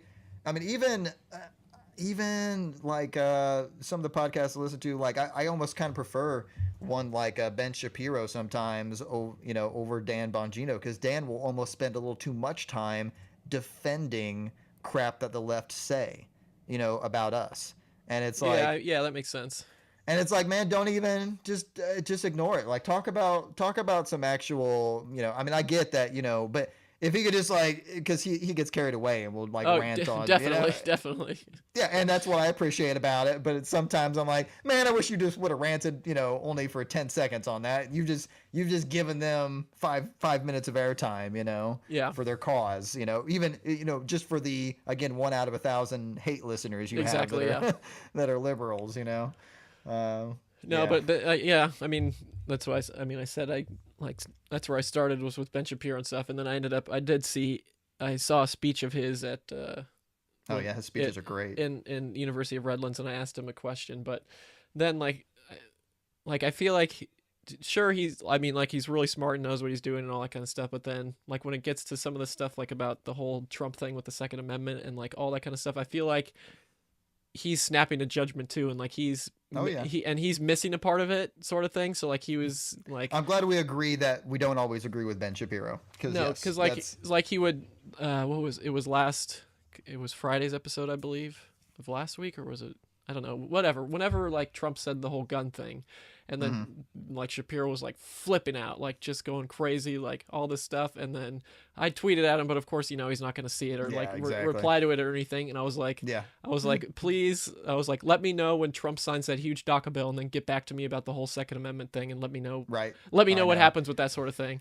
And I know so that DACA thing was hilarious. Yeah, and so he was and that's exactly what he did with the gun thing. He let the camera stay. He let everybody give their opinion, sort of thing. And then when you saw somebody say we should ban assault rifles, did you see Dianne Feinstein's response, her face? Yes.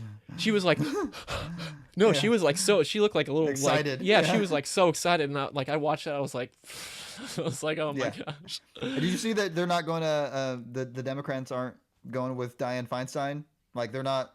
Oh, I know. They're dumping her. I live here, so I know what's going on. Oh, okay. Oh, yeah, I forgot. Yeah.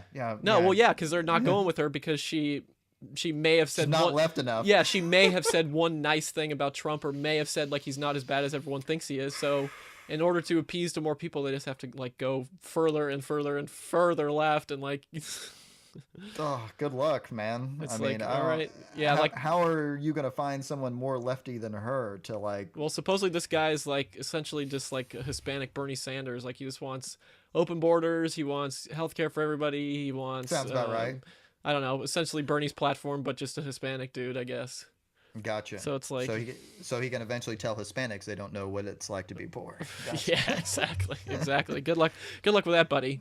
It's right. I know. Yeah. Yeah, but it's great, man. It's man, this place is a shithole. as you have seen, it's the worst place.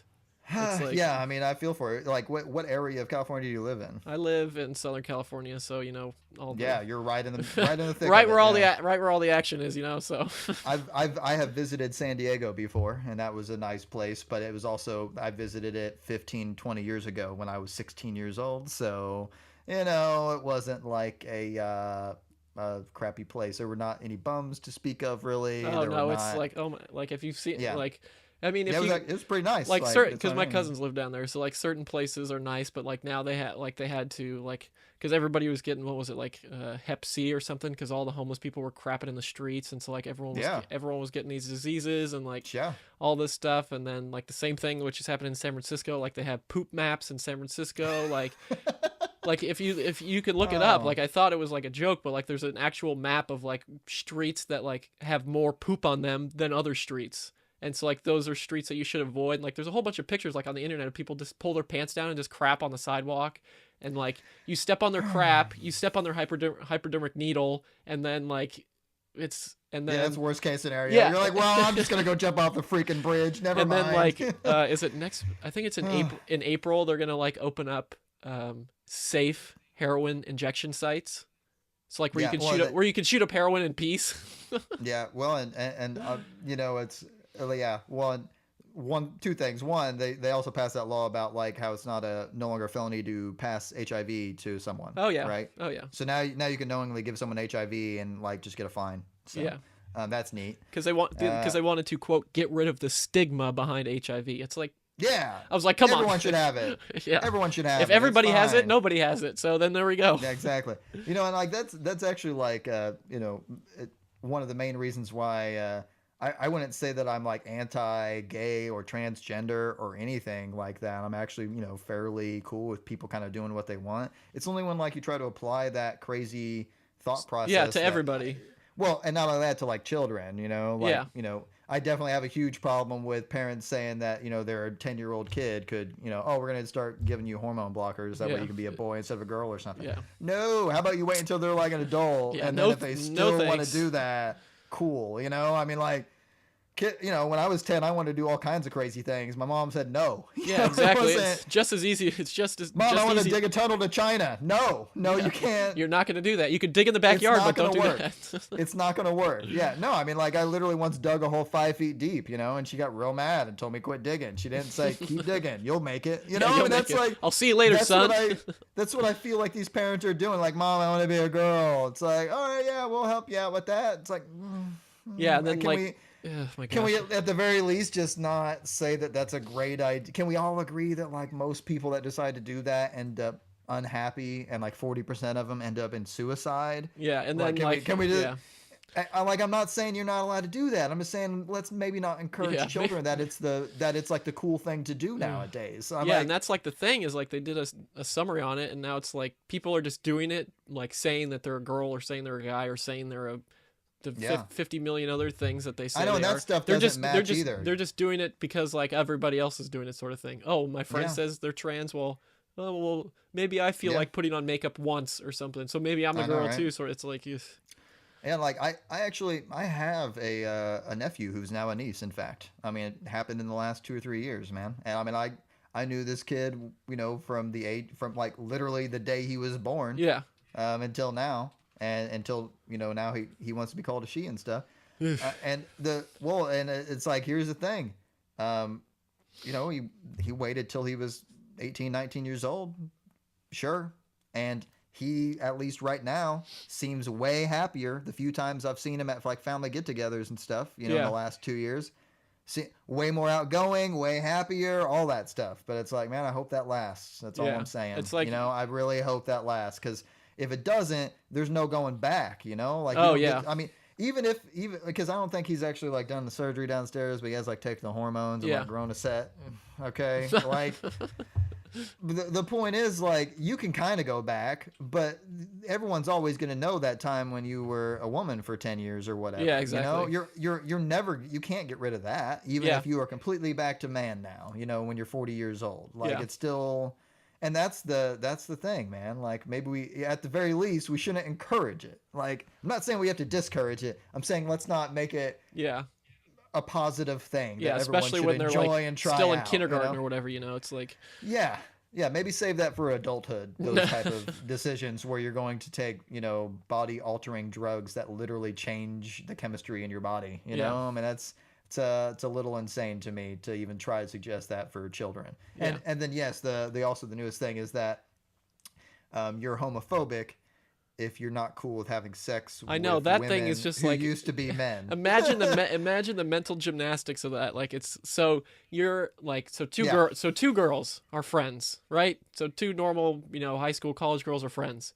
One of them sure. says, I'm a man now. Like, no surgery, no hormones, no nothing. Just declares it, like how they want to say that it is. Like, once you declare it, then that's it. So maybe Trump should just say he's a woman, or say he's black, Yeah, and he or could what? be the first. Yeah, I had exactly. a good meme about that. He could be the first female president. I was saying that he should have said that before his inauguration. Yeah, So, exactly. And then like, like, and actually, now that I identify as a woman, I would like to announce that I am the first yeah, woman so it's president of like, the United States.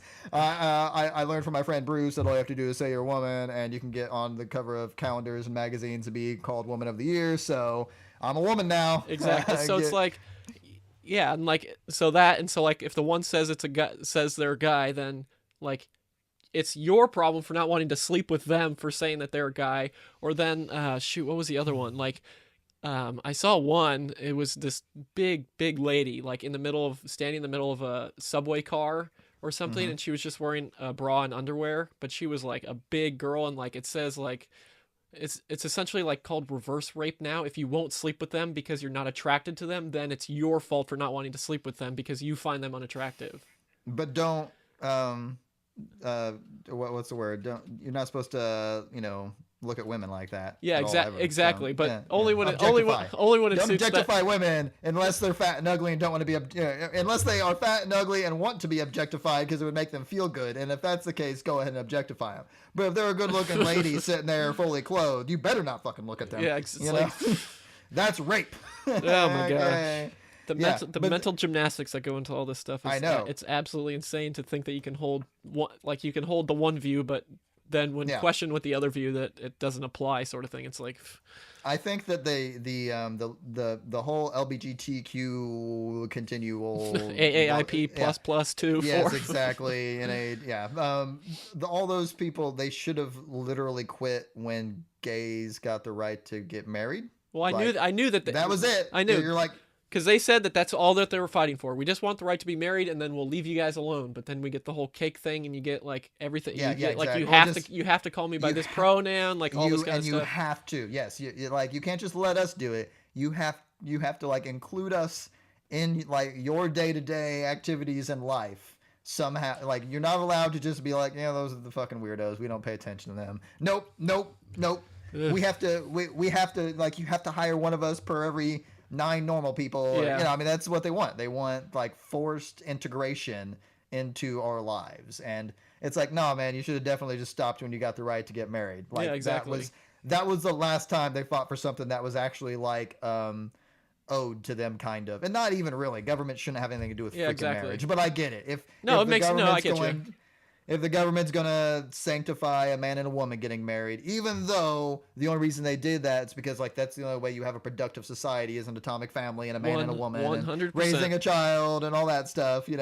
That was the whole point of making it a marriage thing. It was to give you a tax break and increase the chance that you go ahead and do that stuff because Yeah. it helps our society. Exactly. Whereas gay people getting married, the majority of them don't have kids. Yep. And Yep. they like, so basically they're saying like, well, we're not gonna have kids, and we're not gonna like necessarily like buy a house and stay together forever and all this stuff, but we still want the same tax incentive that you're giving the people that you were only giving them because you wanted to do the stuff that we're never going to do. But we want that incentive too. And then they obviously use it as a victim, like, oh, we're going to it's because like, if I get married and then he's in the hospital and then the hospital's a dick and doesn't let me see him before he dies, that's mean. It's like, yeah, that is mean. This sounds like a terrible hospital. Like, I don't know what to tell it's you. like I mean, you have to like on one hand, I get where they're coming from. On the other hand, it's like, all right, but I would just rather not give anyone,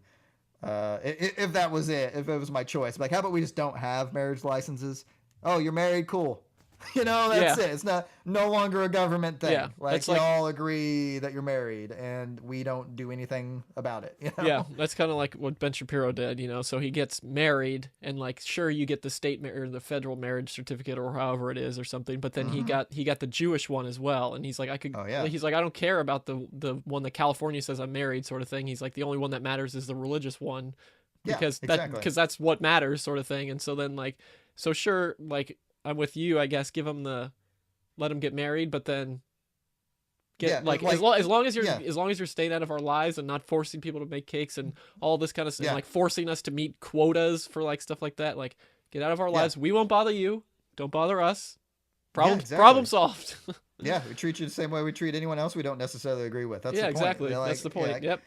yeah. I mean, it's well, and that, but that's like the anti. It's exactly the opposite of what they want. They want everyone to be super diverse, and everyone like no one's allowed to hang out with people like-minded people. Like, No. like that's the last thing they want. What are you doing? Hanging out in a group room in a room with a group of like-minded people talking about With all the things same you all with agree all the same about? skin color, come on. Oh God, yeah. Well, and who knows? There might even be different skin colors in there, but the other 90% of what you believe is all the same. You can't do that. You got to have people in there that disagree with you. Gotta And have that group. You need groupthink. yeah. Otherwise you're like all Nazis planning our demise. Obviously, And, what you're just gonna sit in there and be all like conservative-y and not let someone have a gay parade through the middle of your meeting. How dare you? Who You the know. hell do you think you are? Yeah, but I get it though. Like, let's say you're a married couple, or let's say you're gay and you have your gay partner, and you're driving through deep South Alabama in a very like bigoted, not that even probably exists anymore, but crazy scenario. I get it, Yeah. and you want to be able to tell the hospital, screw you, I'm going to see my husband or whatever. Yeah. Okay, but that's it. My point is that was a stretch, Yeah. and they got it. And then everything past marriage has just been like the transgender bathroom Ugh. thing, crap like that. Which again, Trump immediately like went, no, we're not, Yeah, no, Betsy DeVos was like, "Yeah, we're not doing that." yeah, like oh yeah, we're gonna demand every school and government office have a third bathroom now. Sure. No, no, that's like you mean for the point zero zero zero Yeah, one exactly. percent For of like the society that are somehow like are a woman with a beard that wants to go that is confused at which bathroom they should go in. How about shave the beard or don't look like a woman and just pick a bathroom? Yeah, I mean, exactly. it's It's not like, that. No, ugh. I wanna look like a neck beard and have tits, and I want people to accept me. Yeah. Sorry, you're a Sorry. weirdo. You don't get to be accepted. I don't know what to tell you. Yeah, There's go pee always outside. Go in the well, bushes. or just if I don't know if you got a beard, go in the men's room every single time. Because if Yeah, worst case and go scenario, in a a stall. man's not gonna be man's not gonna be scared of you. They're gonna be like, what the fuck was that? But they're not gonna be scared while they're taking a piss. Is the point? Exactly. Like whereas a big tranny walks into a woman's restroom, they're like, what the hell is this? What are you doing in here? The obvious Adam's apple is a dead giveaway that's a dude, and or worst case scenario, I'm at the mall and I let my 10-year-old daughter go in the women's room. Yeah, and there's and then four some dudes big, and there's four dudes in there. no, even worse. Let's assume that I already like somehow made sure there weren't dudes in there. Yeah. Like, am I now big tranny walking in, getting ready to walk into the women's room? Am I supposed to stop them and be like, hey, My daughter's wait a in minute, there. dude. Wait a minute, can we not like can you not go in there for just like a few more minutes? Yeah. I know like you want to go in there and be like, I'm a woman, but can you just hold off just for a second? Oh, it's crazy. It never ends. It never ends. I know, man. Slippery Well, slope after slippery slope. by the way, my friend, my computer has already told me twice now I'm running out of room. So and we've been going for about 2 hours Yeah, now. I've got on my record thing I have 201, but I started after you did, so. Yeah, I got 209, so I got about an extra 8 minutes of you, but that's fine. So, but this has been really fun though, man. Yeah, So, oh yeah. It's a lot. I think it's a lot easier for. I mean, I know you do it like Yeah. how I do it, where you just kind of ramble the whole yeah, time, just yes. rabble on. So I think that's why, because when I wanted to start this, I wanted to get a friend involved in it, just to kind of be able to bounce stuff. Yeah, off it's easier of to bounce and, stuff yeah. out. It's harder for me to kind of just sit here and like, I know, okay, so I dude. have this topic and kind of go along with it. But yeah, this is good, definitely. We definitely need to do this again, or maybe make a regular thing of it or something. Oh yeah, we could do whatever. Yeah, because Yes, pretty much that'll I be just awesome. I do my podcast in the morning. read my news for the morning, pick out, even if I haven't picked out stuff from the night before, I pick out stuff in the morning, then I've read, kind of read through it, talk Yep. about it, and then Well, my recent stuff, I haven't even been like, usually I just wait until something piques my interest, and then I'm like, okay, I got to do one on that, Yeah. because otherwise I would have to be like you and do one just every single day, which I did do at the beginning. Like I was doing like 2 or 3 a week easily, and then I get burnt out real easily. So, yeah, especially just because it's like, all right, yeah, I'm gonna talk about this thing again, yeah, but that's yeah. but this would be great to break up the monotony. Is my point. Yeah, exactly. No, yeah, Having an occasional yeah. actual conversation. Makes So. yeah, because And obviously, it's good for both of us to practice that. exactly, too, yeah. And because I was when I started it, like I told my parents, and I was like, yeah, I'm gonna start this. Maybe I'll do like Tuesday, Thursday, or Monday, Wednesday, Friday. Just to kind of get it. And so then like on the first day I started it, like I closed my door. And then, like, Yeah. I did it all and stuff and uploaded it and everything. And then, like, oh, how'd it go? So I was like, oh, yeah, it was fine. Uploaded it and everything. And then the next day, so that was Monday, then Tuesday. And then I did it again. Mom was like, oh, I thought you were just going to do it, like, a few times a week. And I was like, if I'm going to do it, might as well just, go Right, exactly. go all out and just go once a week. Or, I mean, Right. Yep, Monday through Friday. exactly. So that's what I've done. And so since then, Like I told you on Reddit, in the words of Seth Rich, go big, go bold, or go home. and right? you'll end up in a body bag. So there we go. Maybe you might end up shot right in front of your home at 4:20 in the morning. Yeah, But and have and it's a You see, robbery, but I didn't lose yeah. anything. So see, I think he pulled off all 3. He went big, he went bold, and he got home. All right, He he went- didn't he make it went- all the way in the door. he went but home he all did right. make That's it for home. sure. And like, Yeah, that's shoot, true, there man. was one last thing I was gonna mention. What's his name? Who's the guy? What's his name? The guy on Twitter that's like really into Seth Rich, who has a podcast slash just it's the it's the his thing is America First Media. It's Okay, yeah, I just recently saw that the other day. Yeah, Like, so it's actually the first shoot, what's time his I had name? seen him. Oh, Matt Couch. And so like Yeah. he's big into the whole Seth Rich thing, and he's always talking about it and all. Like, if you have any info, Well- send it our way. So he just tweeted the other day that His Seth. parents said. Well, that, no, not only oh. that. There was another thing that I didn't know that. So Seth Rich's roommate was working for CrowdStrike, Oh, really? which was owned by Google. Yeah, oh, yeah. And CrowdStrike, so- it and was literally created by Google. Yeah, pretty much. exactly. And they, so, like- they gave him like $2 billion or Yeah, something. so he to was start so it. he was working for CrowdStrike right before he moved in with Seth Rich. Oh, wow. So I don't know how deep that rabbit hole goes, but that was the first thing I saw. I forget what his roommate's name was, but what's his name, Matt Couch, tweeted about it, and I was like, Well, I mean, also it makes sense. Recently, yeah, and I also recently just learned that apparently Seth's brother Aaron might have actually have some knowledge on the subject as well. oh, I'm sure he does. I mean, Older brother. Well, yeah, I mean, like I read somewhere that like he was actually like him and Seth both were the people freaking uploading the emails to WikiLeaks and stuff. So, yeah. I mean, if that's true, But he's still alive and can be interviewed and stuff. yeah, so but well, get on that. since Seth was the one that was on the inside, was his brother working for the DNC or anything? I don't know. Maybe he was just close with his brother, dude. I mean, that's all it would take. I mean, brothers, dude. Like if your brother knew about some crazy stuff going on and told you about it and like was keeping you in the loop and then he died, wouldn't you maybe want to get that stuff out there? Yeah. I mean, Unless you want to live, then you probably wouldn't. well, that's the other half of it. Because yeah, man. I mean, the death threats I got when I did that episode forever ago. I mean, that was like, yeah, it was very much a come to Jesus moment of, is this podcast worth my life? And the answer was no at first, man. Like I stopped doing it. I didn't let my domain go, but I let my hosting go. I lost all my episodes, all my show notes, all my visitors. I didn't even have a website for like a good 2 or 3 weeks.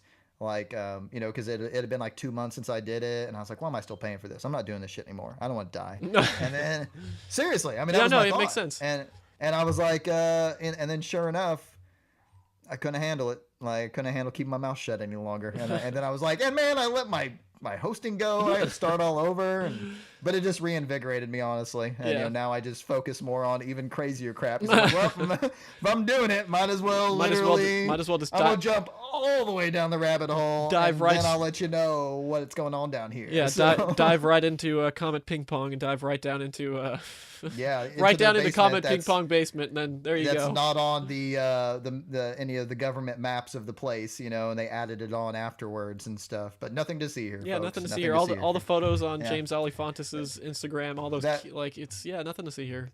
If I would have started a podcast today, that's what I would have called it. By the way, nothing to see here. Nothing to see here, folks. Move on. That's because that's what Yep. what Dan Nothing to see Bongino here, always. folks. That's what Dan I know, Bongino always right? says here. Move on, That's lives. right. Nothing to see here. Nothing to see here, Nothing folks. to see here. Exactly. Oh, I know, man. Well, now let's end it there, man. I mean, we're good. So Yeah, I think 2 hours was a good chunk of time. yeah, exactly. Yeah, I will be happy if people make it through all 2 hours of this. Yeah. So, We shall see. yep, exactly. I'm not sure how you normally end it, but yeah. I just say everyone. Yeah, I'll let you. Yeah. You end it how you end it. Well, yeah, I'm like just follow both of us on Twitter. I'm at MAGA Podcast. I have Liberty Ally Pod, and then my personal is Ethan Korb Ethan. So there you go. I don't have a personal one because I never was on Twitter before this podcast happened. So I was like, nah. I've got them both covered. So follow There them you both go. if you want. No big deal. But Yep, and you can find Liberty Alley on. it's on Podbean, and then it's on iTunes. And yeah, you could definitely find it in. You could since it's on. You can find it in all the podcast apps. It's in the 3 that I looked at it at so far, along with mine. Obviously, is on there as well. So and on YouTube too. If anybody if anybody that's right wing still watches anything on YouTube, it's on YouTube too. Yes, not exactly. Not this one won't be, but all my other ones are. Oh, this one won't be. Well, No, it will be for me. Sir. Yeah, So. I'm not filming anything. I was just doing the. I mean, I could upload. I mean, because I only have my side of the audio, so I mean, but I'll let you. You can upload this whole thing if you want. Well, yeah. Let me say. Actually, check this out. I'm just gonna. There we go. I took a screenshot of you. That's gonna be your. That's gonna be your video feed.